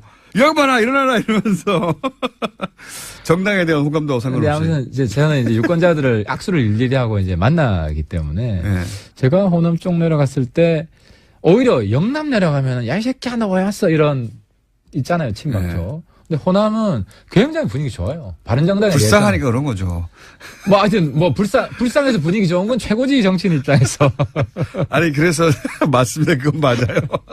그건 맞는데 어떤 조건 하에서 통합이 될 수 있어요? 그게 이제 저는 그렇게 봅니다. 유승민하고 안철수 관계는 과거를 굳이 비유하자면 제가 어제는 DJP 왜냐하면 우리가 이제 선거연대를 바라기 때문에 네. DJP 선거연대에 비유했는데 근데 JP는 당시 정치 스펙트럼을 보면 지금 홍준표랑 가까워요. 가장 오른쪽이잖아요. 네. 그리고 유승민하고 안철수는 YS라는 DJ. 네. YSDJ가 서로 필요할 때 합당을 했다가 경쟁할 때 또 분당을 하고 네. 이런 관계. 그러니까 지금 문재인 대통령 이후에 차기 대권을 보면 이제 민주당에 이제 몇 분이 계시고 민주당 이외에는 그나마 가장 앞서 있는 게 유승민, 안철수라고 보입니다. 제가 볼 때는 보이고 그래서 이 두 분은 어쨌든 대안이 없어요. 제가 볼 땐. 앞으로 대선까지는 큰 새로운 스타가 나오기 전에는 바른정당에서는 유승민밖에 없고 국민의당에서는 안철수밖에 없다. 그렇죠. 한국당에는 나올 가능성이 별로 없고 없다. 이렇게 봤을 때 굳이 4년 이상 남았는데요. 아니 굳이 명분 없이 합당 안 해도 개인 대선 후보로서의 이 인지도나 지지율이 사라지는 게 아니에요. 그러니까 우리도 계속 떨어지겠죠. 우리도 명분 없이 명분 없이 하는 것보다 명분 있게 도개청청 가는 게 낫죠. 유승민 대표는 그렇습니다. 그렇죠. 예, 확실히. 그러니까 유승민 대표는 선거연대까지만 하더라도 유승민 대표 잃을 게 별로 없다. 우리는 충분히 얻을 거 얻는다는 거죠. 근데 선거연대도 안 될까봐 제가 박지원 전 대표님한테 사실 선거연대까지는 하자. 그죠. 그건 필요한 거 아니냐. 민주당 안 갈 거면 민주당 후보 안 될 것도 아니고 선거연대까지만 하자는 거죠. 그리고 그 이후의 상황은 국민한테 맡기자는 거죠. 그러면 바른정당의 핵심 지도부의 본심은 선거연대까지만 가자 이겁니까 일단은? 그건 반드시 하자. 거기까지는 반드시 하자. 반드시 하자. 통합까지는 너무 길도 멀고. 아니 근데 통합은 이게 시너지가 날 수도 있지만 오히려 안 좋을 수도 있다는 거죠. 과정이 어떻게 되냐에 따라서. 과정에 따라서. 무리하지 말자. 그렇죠. 네. 이걸 굳이 무리해서 합당하다가 자연스럽게 온다면 할 수도 있다. 아 그렇죠. 그건 네. 굉장히 순리대로 순리대로 명분있게. 갈 일이 지금 없는 상황이니까. 그러니까 지금 저런 상황에서 네. 우리가 뭐 국당 분당을 우리가 촉진시키려고 하태경이 국민의당 파괴조 역할을 안 하겠다는 거죠. 그래서 제가 지난번에 선거연대까지도 안 될까 봐. 아니 박지원 대표 제가 비판하는 거는 박지원 대표는 자꾸 바른정당 파괴조 역할을 하시는 거 아니냐. 파괴조라기보다는 있는 그대로 얘기하는 거 아닙니까? 아 있는 것 안 그래요. 안 그래요? 예. 그러니까 저도 그렇게 악심을 품으면은 네. 자꾸 뭐 안철수 합당 우리도 하겠다 뭐 이랬으면 하지. 오늘도 그런 이야기해서 국당의 분란을 조장할 수 있죠 하려면. 그래서 그 역할을 분란이 안 돼서 바른정당과 통합 반대하는 사람들은 나가버리고. 그렇죠. 그럼 뭐 자연스럽게 통합되니까 남아 있는 사람들끼리 그렇게 하고 싶은데 그렇게 해봐야. 아니 그렇게 해봐야 정치적으로 우리한테 득대할 것도 없고 우리 바른정당의 새로운 개혁보수 스타일도 아니고 그 완전히 옛날 공작 구태 이런 정치잖아요. 네. 그 정도 영향이 없어서 그런 건 아니고요. 아 제가 한마디 하면 또 이 유승민 마음이다 이렇게 해가지고 또 막 하겠죠. 그러면 그냥 드라이하게 국민의당의 분당 가능성은 어떻게 보세요? 얼마나 보세요? 국민의당은 좀 다른 것 같아요. 우리는 다선 위주여가지고 네. 우리 다선들이 한국당 가면 당협위원장을 꽤 차요. 네. 그리고 그 경선을 하더라도 이깁니다. 네. 근데 국민의당은 초선이 많죠. 초선 많죠. 호남 쪽 호남 대부분 쪽은. 27명인가. 이건 정말 내가 정치 실리를 가지고 말씀드린 건데. 네. 그리고 비례가 많고요. 그죠? 그러니까 초선들은 가서 경선에서 거기 다선이 떨어진 다선한테 네. 쉽지가 않아요. 그래서 박지원, 천정배, 정동영 이런 다선들은 그러니까 거기서 보면 안철수 대표한테 막 이렇게 반기를 내는 분들이 대체로 다선들이거든요. 네. 왜냐하면 나는 나 혼자 가서라도 이길 수 있다 저쪽을. 그러니까 어떻게 되든 오히려 어떻게 보면 민주당으로 합쳐야지 더 안전하게 보장이 되는 지방선거도 자기가 장악할 수 있고. 그런 분들만 앞으로 나서고 있다. 뭐 그렇게 보입니다. 그래서 분당의 가능성은 높지 않다. 아 그렇죠. 그렇게 하면은 초재선들이 안 따라가죠. 초선들은 안 움직일 것이다. 아, 그렇죠. 저는 그렇게 생각합니다. 그러니까 통합을 반대하더라도 분당까지는 안 갈 것이다. 그렇죠. 우리가 합당을 안 한다는데 당장 합당 안 한다는 상태에서 안철수 대표가 합당하기 위해서 뭐 그분들 제명 이렇게 할 리도 없고. 자, 바른정당 두 번째 실력자 하태경 최고위원의 국민의당의 현재 상황에 대한 전망, 희망, 바람 같은 걸 들었습니다. 그러니까 이제 오늘 의총에서 제가 중재한 대로 예. 선거연대로 일단 총의를 모으고 국민의당 바른정당 간의 선거연대 정치 협상을 바로 좀 들어갔으면 좋겠다. 왜냐하면 그래야 우리도 좋은 사람들 다 지금 전면에 내세우고 지방선거 전면전을. 그러면 예를 들어서 선거연대가 됐을 때 구체적으로 예를 들어봐 주세요. 서울시장은 예를 들어서 안철수 대표가 나가라. 그러면 경기도지사는 바른 이 선거연대에 누가 나가겠다. 이런 식인 거죠? 아 그렇죠. 그거를 조합을 짜는 게 예. 제일 중요하죠. 그래서 저는 서울시장은 안철수 대표도 될 수 있고 유승민 대표도 우리가 설득을 해서. 안철수 혹은 유승민 그리고 경기도지사는 예를 들면 남경필 또는 누구. 예. 이런 그렇죠. 식으로. 그런 식으로. 나누자. 그런 식으로 예를 들어서 뭐. 그래서 제 바람대로는 서울시장 유승민, 국민의당 손학규, 또 한 사람 나와서 뭐 세 사람 경선 예. 붙이고. 뭐. 경기도지사 했는데 또 나가요? 뭐 나올 수 있죠. 우리 뭐 새로운 정치 세력의 미래를 위해서 나올 수 예. 있다고 보고. 너무 막 갖다 붙이시는 희생을 거 아닙니까? 하시는 거고. 부산에도 뭐 안철수 그리고 뭐 다른 사람들 해서 예. 뭐 경선에서 흥행을 하고 뭐 그런 식으로 우리가 너무 불씨로쓰시는 거 아니에요? 아니 그러니까 굉장히 핫한 예. 후보군을 우리가 그림을 그릴 수 있다. 본인이 지방선거에 나가실 생각은 없으시고요? 저는 일단 그림을 딱 그리고 예. 저도 필요하면 저도 헌신할 생각이 있죠. 근데 지금은 예. 중앙의 역할을 할 분이 필요하고 의원직을 유지한 채 나가시려고 그러는 거죠? 아니 하태는 어쨌든 중앙 정치를 좀 해야 된다는 게 대부분 제 주변 사람들의 어디 나가도 안 될 것 같으니까. 지방은 자, 이것이 바른정당이 바라보는 현재 국민의당 사태에 대한 시각입니다. 오늘 여기까지 하고요. 다음 주면 이제 결론이 나 있을 테니까, 예, 만나들 얘기를 나눠보죠. 바른정당의 하태경 최고위원이었습니다. 감사합니다. 예, 감사합니다. 나만 중요할 뿐이다. 내가 있다는 게 중요하다. 내가 그 자리를 다 대신할 수 있다는 겁니다. 네. 자, 여기까지 하겠습니다. 시사인의 김은지였습니다. 감사합니다. 네. 사이버 사령부에 댓글 공작을 내부 고발하신 분이죠. 지난주에 이어 다시 한번 모십니다. 사이버 사령부 530 심리전단 김기현 전 부이사관님 나오셨습니다. 안녕하십니까? 네, 안녕하십니까? 예. 지난주에 밝혀졌죠. 다금바리 아이디를 사용하신. 그리고 이걸 최초로 세상에 보도한 KBS 파업 중인 이재석 기자 나오셨습니다. 안녕하십니까? 네, 안녕하세요. 예. 파업 중이기 때문에 저희가 KBS 기자들을 이렇게 빌려 쓰고 있습니다. 지난주 반응이 워낙 폭발적이어서 저희가 다시 한번 모셨습니다. 예. 다금바리 선생님에 대해서 격려의 메시지가 어마어마하게 쏟아졌고요. 예.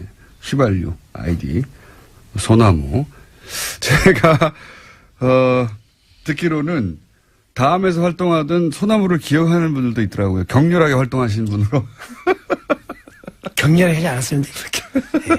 네, 저는 양심을 걸고 북한에 대한 대북 10년을 했지 우리 국민한테 10년 한 적이 없습니다. 네, 어쨌든 이 자리를 빌어서 댓글을 우리 한 요원들이 전체 그 격렬한 게 아니고 네. 이 격렬하게 한 사람들은 아마 부분적으로 제가 해서 말은 않지만은 분류돼 있어요. 아마 분류? 분류. 어떻게 분류되어 있습니까? 그러니까 일반적인 댓글 한 사람과 예. 그러니까 우리끼리 뽑자. 우리끼리 뽑자? 우리끼리 인원을 뽑자. 그 인원이 있잖아요. 예. 그분들이 이제 통상적으로 이제 댓글을 정치 댓글 단 거지 우리 10년단 요원 전체가 이 정치 댓글 단 게 아닙니다. 저는. 아, 그러면은 예를 들어서 이명박 정부를 옹호하고 네. 뭐 예를 들어서 무슨 어떤 정책에 대해서 이거 막 칭찬하고 이렇게 소위 이제 정부 선풀이죠. 네. 정부를 옹호하는 댓글을 다는 팀과 그게 아니라 야당을 공격하고 뭐 야당 특정 지역을 비하하고 이런 댓글을 다는 팀이 따로 있었어요? 그러니까 저는 이제 어렴풋이 예.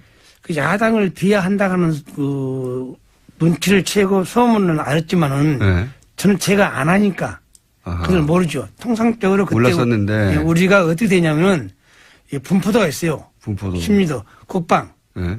군사, 어허. 안보, 예. 한미동맹, 예. 기타.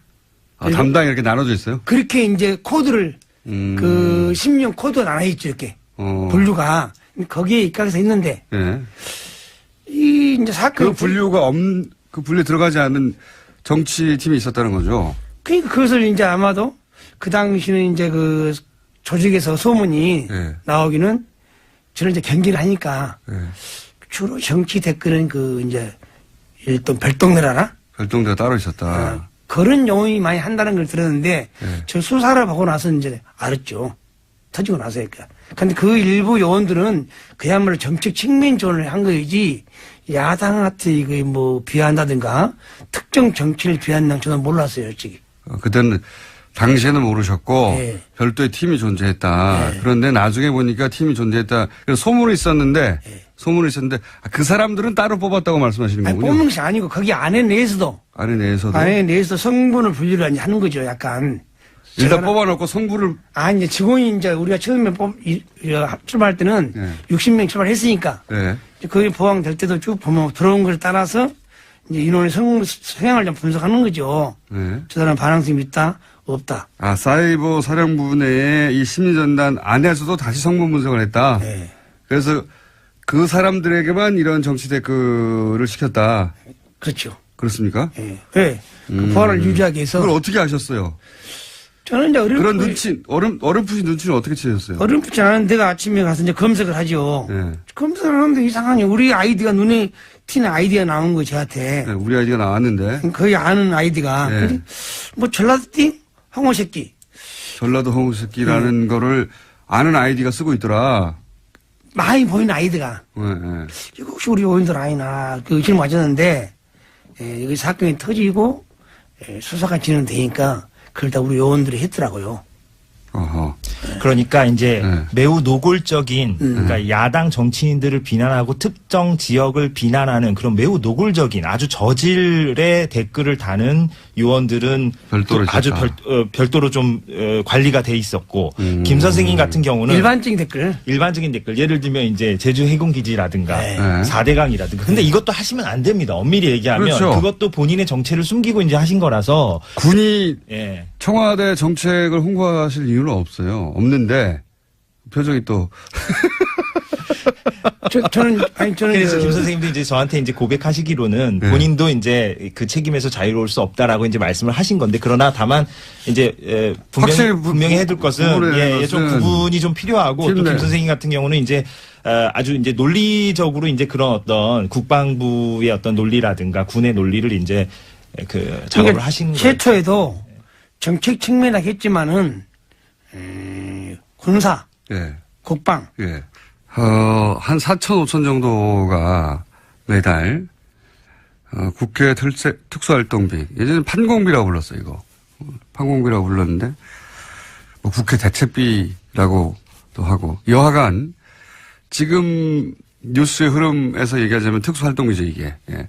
특활비, 판공비라고 불렀던 돈인데, 이거가 국회 운영위원장, 이게 나온단 말이죠. 네, 여당 원내대표가 겸직을 하고 있는 예. 자리입니다. 당시 원내대표였거든요. 당시 여당 원내대표였고 홍준표 대표가 2008년 9년 그러니까 이명박 정부 때죠. 근데 지난 대선 후보 토론회 때 김진태 의원이 무슨 말을 했냐면 당시 후보가 홍준표 대표에게 국회 운영위원장 시절에 판공비 일부를 집에 가져간 건 문제 아니냐. 이 워딩은 김진태 의원이 한 겁니다. 예.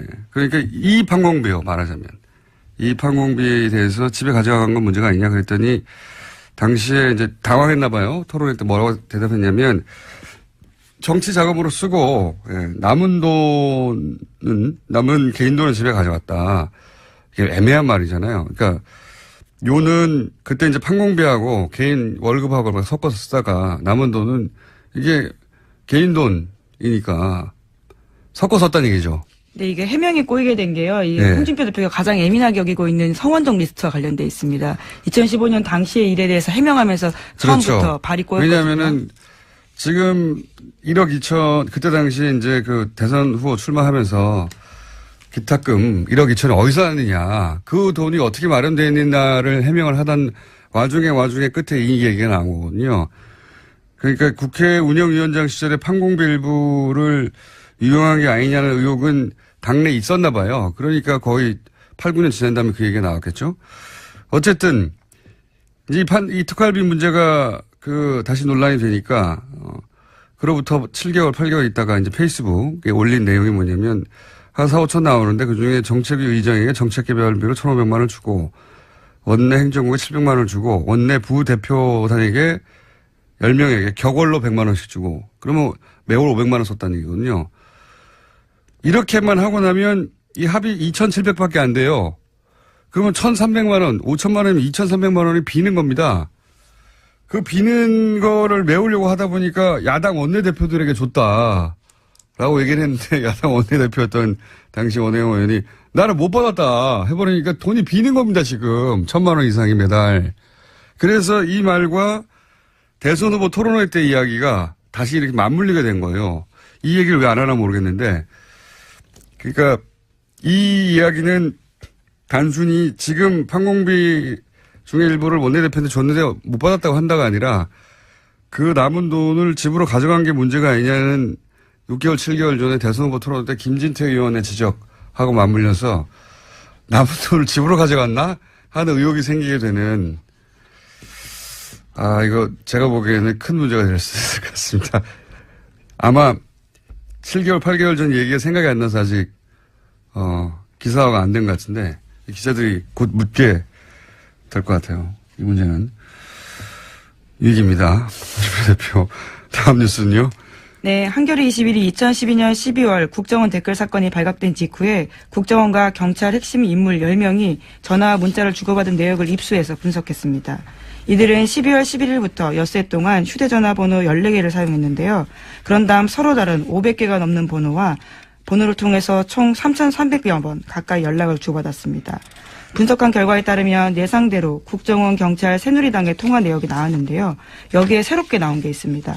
청와대인데요. 이명박 정부의 청와대 시절에 여러 가지 통화를 했다라는 지점들이 나오는데 이와 관련되어 있는 인물들이 하금열 청와대 비서실장, 이달곤 청와대 정무수석, 이아무개 청와대 비서실장 선임행정관 등입니다. 그게 나오는 게 정상이죠. 예. 나오는 게 정상이죠. 네, 지금까지 밝혀지지 않았던 사실이라서요. 네, 청와대, 국정원, 경찰, 새누리당의 커넥션이 있지 않겠냐라고 당시도 이야기했었고, 예. 근데 이제 그 울증이 이제 처음 나온 거죠. 예. 왜냐면 한 달 전쯤에도 얘기했던 것 같은데 서로 입을 맞추지 않으면 있을 수 없는 일이죠. 대선 후보 토론회 때 당시 박근혜 후보가 문재인 후보에게 그 국정원 여직원한테 수사 결과 아무것도 안 나오면 책임지라 그런 말을 하고 나서 토론회 끝나자마자 경찰이 아무것도 안 나왔다고 발표를 하죠. 중간 수사 결과. 심지어 중간 수사 결과 발표라고 이야기했습니다. 말도 안 되게. 네. 그리고 곧이어서 국정원에서는 고소고발을 하죠. 예. 바로 보도자료를 내고요. 관련된 사실에 대해서 공박을 시작했습니다. 이게 1년의 순서대로 주르륵 이어진 거거든요. 예. 그거를 짜지 않고 어떻게 했겠냐. 이 사실은 전 이게 아주 큰 수사 대상이라고 보는 것이 그랬다는 얘기는 당시에 청와대, 경찰, 국정원이 명백하게 대선에 개입한 거거든요. 선거 개입. 요 선거 개입 건만으로도 큰 건이 됩니다. 이 국정원과 청와대와 국정원과 경찰과 새누리당이 각각 한 몸으로 대선에 개입했다는 얘기잖아요. 시에게 재벌들이 하는 방식으로 승계되고 있다. 그리고 그 승계 방식의 장점 중에 하나는 비밀리에 할 수도 있고. 지금 다 들켰습니다. 네, 지금 다 모서리 들켜가. 비밀이라고 하긴요. 비밀리에. 상장을 하기 전에 이렇게 해서 나중에 상장을 하려고 했던 것 같아요. 예. 그런데 이제, 그러면 상장하기 전에 비상장 회사에서 이런 일이 벌어지는 건 잘 알아내기 힘들거든요. 이 모든 건 사실은 140억 때문이에요. 이 140억을 포기했으면, 이렇게까지 오기 힘들었습니다. 140억을 계속 파다 보니까 결국은 여기까지 나오게 된 겁니다. 네. 몇 년 전에. 이 140억을 포기하지 못한 아버지의 끝없는 돈에 대한 욕망이 결국은 파국을 부를 것이다.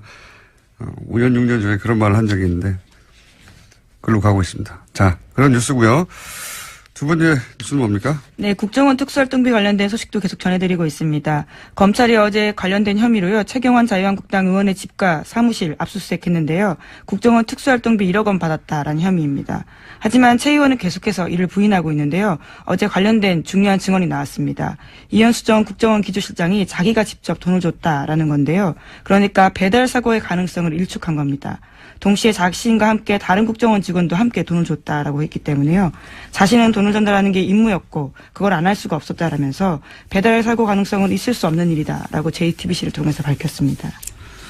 배달 사고라고밖에 할 수 있는 말이 없는데 배달 사고일 수 없다는 정황과 증언들이 이제 계속 나오는 거고 이렇게 되면 또 이제 정치 공작이 아니라 정치 보복이라고 하겠죠. 이 보수 진영에서 정치 보복이라고 계속 주장하는데 이 프레임이 안 먹히고 있는데 계속 얘기해요. 사실 정치 보복심이 있다 이거거든요. 근데 보복심이 있다 없다 따지는 건 아무 의미가 없는 게 개개인들이 보복심이 있을 수도 있고 없을 수도 있어요.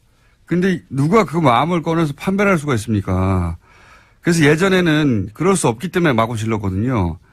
누구 심령 수사들도 아니고. 근데 지금 이루어지는 수사가 공동체를 해친 중대한 범죄가 있느냐.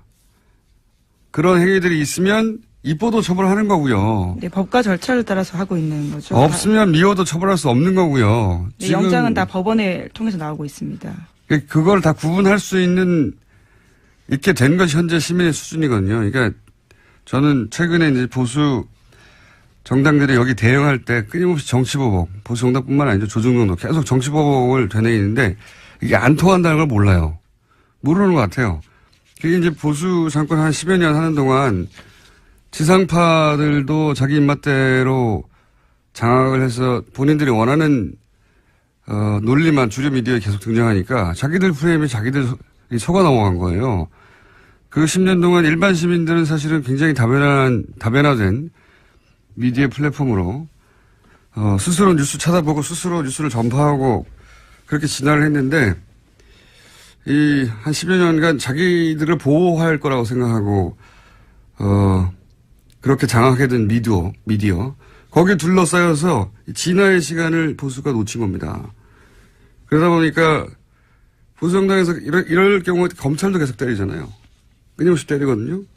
그러니까 근데 지금 검찰은 청와대가 컨트롤해서 하명 수사하고 이런 게 아니란 말이죠. 지금 보면 여든 야든 민정수석도 잡잖아요. 국정원이든 검찰이든 걸리면 걸린 대로 다 족족 수사해버리겠다. 네, 정무수석. 아, 정무수석이죠. 예. 민정수석은 민정수석은 예, 어제 국회에 왔습니다. 예. 그렇군요. 예. 조국 민정수석, 정무수석, 네, 전명환 정무수석. 그러니까 이 10년간을 보수 정권을 겪으면서 검찰이 깨달은 거예요. 그러니까 문재인 정부를 맞이하면서 검찰이 깨달은 바, 이거 검찰의 방식인 거죠. 아, 여기서는 여든 야든 국정이든 검찰이든 무슨 청와대든 족족 다 수사해버리겠다. 근데 이제 과거에 하던 방식으로 정권의 부담이 되라고 조중동을 통해서 혹은 뭐 검찰의 부담을 느끼라고 계속 정치보복이라고 하는데 정치보복 하명수사 막 검찰 동격하고 그런 얘기를 한다고 청와대가 부담을 느끼지도 않고 문재인 대통령이 그런 사람도 아니고 검찰은 점점 약이 오르고 이런 보복 정치 주구장창 얘기하는 건 자기들 무덤을 파는 겁니다. 이 문화 지체를 따라잡지 못하면 앞으로 보수 오랫동안 힘듭니다. 이런 얘기 안 통한다는 거, 단순히 안 통한다는 게 아니라 본인들에게 해가 돼요. 제가 말한다고 제 말 듣겠습니까만은 다음 뉴스는요. 네, 특수활동비 관련된 소식 하나만 더 전해드리면요. 어제 더불어민주당 원혜영 의원이 자유한국당 홍준표 대표의 특수활동비 관련된 발언에 대해서 거짓말이다라고 선을 그었습니다. 홍 대표가 자신이 국회 운영위원장을 맡았던 당시에 국회 특수활동비로 야당 원내대표들한테 국회 운영비용으로 일정 금액을 줬다라고 이야기했는데요. 이에 대해서 원혜영 의원은 어떤 돈도 받은 사실이 없다면서 분명한 해명을 요구한다라고 밝혔습니다. 해명과 사과가 없을 경우에는 부득이하게 법적 조치도 검토하지 않을 수 없다라고 했습니다. 아, 이거 홍준표 대표가 곤란한 지경에 처할 것 같은데요. 왜냐하면 실제 특정 사건을 아무런 혐의가 없다고 발표를 중간에 근거 없이 해버리고 국정원은 거기 고소고발을 한다고 하고 대선 후보는 거기에 맞춰서 토론을 하고 질문을 하고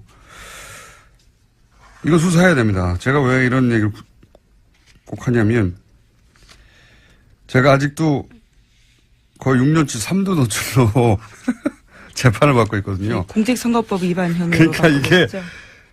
이런 걸 보면 화가 나요. 이렇게 거대하게 선거 개입을 하고 공직선거법을 위반했는데 이 사람들은 아무도 처벌을 받지 않고 저는 아직도 재판을 받고 있다는 게. 네, 당시 청와대 인사 중에 가장 통화가 많았던 사람이 이달곤 수석이었는데요. 차문희 2차장과 엿새 동안 6차례 통화했다고 하지만 자신의 해명이 이렇습니다. 자신은 그 사람을 아예 모른다라는 거고요. 전화가 스스로 통화했나요? 뭐 모른다고 하겠죠, 다들. 네. 자, 이거 수사해야 한다. 저는 강력하게 주장하는 바고요. 네, 재수사를 해야 된다는 말씀이신 거죠. 이미 한 번 수사를 해서 관련된 내용들을 경찰청, 서울경찰청 쪽 사람들은 뭐 혐의를 턴 적이 있거든요. 네, 공소시효도 끝나도 예. 사실 제가 주장한다고 될 일은 아닌데 저는 아직도 재판 받고 있어서 이거하고 비교할 수도 없는 일인데 자, 그건 그렇고 시간이 거의 다 돼가지고 너무 길게 얘기했네요. 예. 제목을 2개 읽고 짧게 논평하고 지나가죠. 네, 그러시죠. 5.18 민주화 운동 관련돼서 계속 알려드리고 있는데요. 이번에는 5.18 민주화 운동에 북한군이 개입했던 증거라면서 극우 인사 지만원 씨가 내놓은 사진이 있습니다. 이와 관련해서 SBS가 보도를 했는데 지만원 씨가 주장했던 북한군 사람이라고 하는 것은 남한 시민이었다라고 하는 건데요. 하지만 이 사진첩은 기무사의 비공개 사진첩에 있었다라고 합니다. 이런 걸 보면 사실은 5.18 이 북한의 소행이었다고 하는 프레임, 이 프레임은 그냥 우발적으로 혹은 뭐 누군가 개인의 소신에 의해서 주장한 게 아니라 군 혹은 뭐 국정원 그 정보기관을 통해서, 왜냐면은, 박근혜 정부 시절에는 탈북자라고 정체를 모를 사람이 나와서 TV조선에서. 종편에서 그런 주장을 많이 했습니다. 종편에서 그런 주장 되게 많이 했거든요. 예. 근데 그때 쓰였던 근거 자료라 하며 나왔던 사진이 이게 이제 기무사 비공개 사진첩에 있었다는 거 아닙니까? 그렇다는 얘기는 아마도 당시에 군이 찍은 사진, 뭐 보안사가 찍은 사진이 이 민간인에게 제공됐다는 건데 이거 뭐 지만원 씨가 기무사에 침투해가지고 뺐을 리도 없고요. 자신의 해명이 있는데요. 해당 사진은 언론사 데이터베이스에서 군 기록을 받았다. 변호사를 통해서 받았다라는 건데요. 어떤 언론사인지 변호인인지는 밝히지 않았습니다. 밝힐 수가 없겠죠. 언론사에 이게 없을 테니까. 처음 나온 사진인데. 그러니까 북한 사주서를 주장하는 게 단순히 개인의 혹은 뭐 한 사람의 극우 인사가 한 말이 아니라 이렇게 국가기관들이 끊임없이 그렇게 이명박 박근혜 시절에 유포하려고 했던 공작 중에 일부였다라고 저는 보고 이것도 역시 수사 대상이다. 수사 대상 너무 많아요. 지금 서울중앙지검이 수사를 꽉 차 있는 걸로 아는데 기억해뒀다가 제가 앞으로 한 1년 동안 계속 주장할 예정입니다. 예. 수사 대상이라고 하는 거 좀 기억해 주세요. 네, 국방부 5.18 특위 같은 경우에도 37년 만에 본 문서라고 하는데요. 예. 그것을 지만원 씨가 가지고 있었던 거죠. 말이 안 되는 거죠. 예, 5.18 단체에서도 모르던 사진을 어디서 언론사에서 샀습니까? 말도 안 되는 거죠. 또 있나요? 네, 트럼프 대통령 소식만 하나 전해드리겠는데요. 트럼프 대통령이 26일까지 추수감사절 휴가 보냅니다. 그래서 마라라고라는 리조트를 가게 되는데요. 오히려 참모들의 근심이 깊어지고 있다고 합니다. 또 협의되지 않은 트위터를 써서 오히려 문제가 생길까 걱정하고 있다는 겁니다.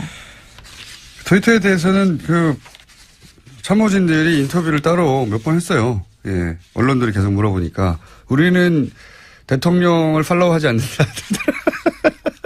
그 다음에 대통령 트위터대로 정책을 하는 건 아니다. 이런 해명을 여러 번 했어요. 여러 번 했는데 최근에도 풀려난 농구 선수를 공격해가지고 또 논란이 되지 않았습니까? 예, 중국에서 명품을 훔쳐 체포됐다가 풀려났던 UCLA 농구 선수 있는데요. 그 선수들을 향해서 그냥 감옥에 뒀어야 된다라는 트윗을 올렸습니다.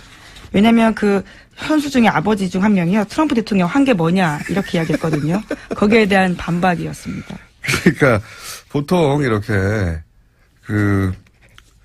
국가 원수가 어떤 큰 일을 하고 그 중에 일부가 불만이 있을 수 있잖아요. 그거 개별적으로 대응하지 않거든요. 예. 그런데 선수 아버지가 트럼프 한 게 뭐였냐고 그랬더니 바로 풀려나지 말았어야 했다고. 사실 이렇게 개개인을 상대로 국민 한 사람 한 사람을 대응하는 거거든요. 이런 거 안 합니다, 절대. 이거는 동장 정도만도 안 하는 거예요. 굉장히 속 좁은 사람이에요, 진짜. 속 좁은 사람이고 자기밖에 모른다는 게 정말 드러나는 게 이 얘기하니까 또 생각나는데 미국 국무부, 우리로 지금 외교부죠. 외교부에 수많은 자리가 비어 있거든요. 그래서 전직 외교부 관료들이 최근에 정면으로 트럼프를 비판했어요. 이 자리를 채우라고 도대체 뭐 하냐고. 트럼프가 거기에 대해서 말한 게 있습니다. 주입니다. 18세기 중엽 포르투갈 리스본에서 대지진이 있었습니다.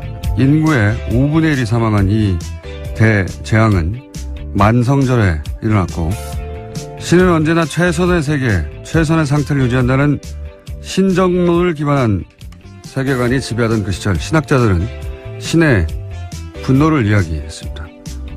이에 사상가 볼테르는 죄 없는 사람들이 죽는 것이 어찌 신의 뜻이냐고 묻죠.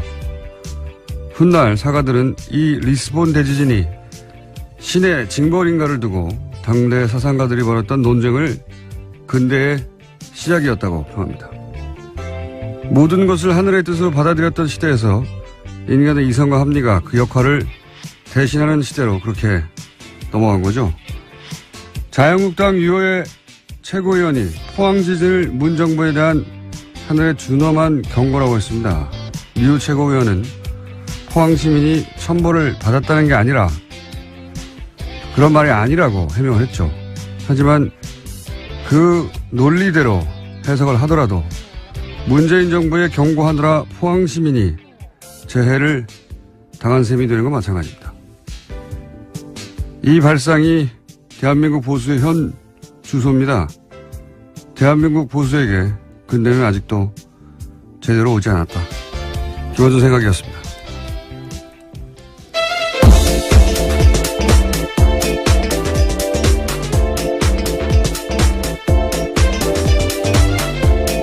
시사인의 김은지입니다. 자, 오늘도 달려볼까요? 네, 다스는 누구 겁니까? 관련된 소식을 가장 먼저 전해드리겠습니다. 요즘 이 뉴스가 여기저기서 자꾸 나오고 있어요. 예. 네, 이명박 전 대통령의 아들 이시영 씨가 다스 핵심 납품업체 한 곳을 또 인수했다라고 어제 JTBC가 보도했는데요. DMI라는 곳입니다. 이 DMI는 다스 납품업체인데 자동차 시트 뼈대를 만드는 곳입니다. 다스 핵심 관계자의 말에 따르면요. DMI 등은 리틀 다스로 불린다라는 건데요. 또 이 DMI는 설립 이후에 흑자 경영을 해오다가 지난해 갑자기 14억 원의 적자를 기록했습니다.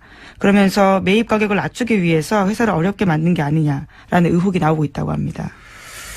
지난번과 마찬가지 케이스죠. 예. 네, 그렇죠. 한 번 전해드린 바가 있는데요. 네, 100만 원에 어떻게 600억짜리 다운을 매입했느냐. 알고 보니 100만 원에 매입했더라. 그냥 가져갔다는 얘기죠. 근데 계속 흑자를 내다가 바로 직전에. 네, 인수 직전에요. 네, 적자를 기록했는데 이렇다는 얘기는 뒷거래를 했거나 아니면 일부러 적자가 나도록 다스에서 물량을 주지 않았거나 뭐 그런 케이스 중에 하나일 거라고. 근데 이제 결론은 똑같은 거죠. 결론은 다스가 이제 실소유주 논란을 펴을 수 없으니까 이시영 씨에게 비밀리에 승계 작업을 하던 것들이 지금 들키는 와중이다. 이렇게 볼 수 있는 거죠. 네, 핵심 협력회사들을 통해서 우회해서 경영권을 넘겨주는 게 아니냐라고 전문가들이 의심하고 있습니다. 예전에 삼성 이건희 회장이 이재용 부회장에게 삼성 물려주기 위해서 이제 16억이었던가요 그때? 예. 굉장히 적은 돈이었죠. 예, 16억을 상대적으로. 한 번 주고 그 돈을 종잣돈으로 계속 불려서 전환사채나 이런 방식으로 결국은 이제 몇 조를 만들어서 삼성 전체를 먹게 하는 방법을 사용했는데 이게 크게 문제가 되니까 다른 재벌들은 다른 방법을 쓰기 시작했어요. 그중에 이제 지금 다스가 흉내내고 있는 것은 재벌 2세, 3세 혹은 뭐 4세에게 회사를 하나 세우게 한 다음에 그 회사에게 그 재벌에서 일감을 계속 몰아주죠. 그리고 인수합병을 통해서 등치를 계속 키워서 결국은 본사를 거꾸로 먹는 방식인데 왜냐하면 이렇게 하면 증여세를 피할 수가 있거든요. 예. 대표적으로 이 방식으로 거론되는 게 현대글로비스입니다. 예. 현대글로비스 예를 들어서 현대차, 기아차 수출하게 되면 그 운송 물량이 있을 거 아닙니까? 그 물량을 원래 다른 회사가 하던 거를 빼가지고 현대차, 기아차의 해외 수출 운송 물량의 절반 이상을 이제는 현대글로비스가 해요. 그러면 글로비스는 계속 주가가 올라가겠죠. 예. 그리고 그 오른 주가를 가지고 이제 합병을 하거나 주식 교환을 통해서 현대차의 지배 주주가 되어 간다. 뭐 이런 방식인데 재벌들이 많이 하는 방식입니다. 네, 이런 핵심 업체를 인수할 때요. 다스 본사에서 부장급 직원이나 이런 사람들이 나와서 실무 작업을 지휘했다라는 증언도 있습니다. 그리고 근데 인수가 끝나면 다시 다스로 돌아갔다라고 하는 건데요. 회사 이름을 바꾸거나 경영 목표를 결정하는 일 등에 있어서 다스 사람들이 직접적으로 관여했다라는 거죠. 직접적으로 관여했겠죠. 근데 문제는 뭐냐면 다스 이명박 전 대통령은 다스의 주식이 하나도 없거든요. 공식으로. 그런데 이 다스가 왜 이명박 대통령의 아들에게 승계되고 있느냐. 예. 당연히 실소유주 논란이 나올 수밖에 없고 그 실소유주는 물려받은 사람의 아버지가 실소유주일 수밖에 없으니까 이명박 전 대통령이 거론될 수밖에 없는 거죠. 예. 그런 이야기입니다. 네. 어제 JTBC 보도는 이명박 전 대통령이 실소유주 논란이 있는 다스가 이명박 대통령의 아들 이시영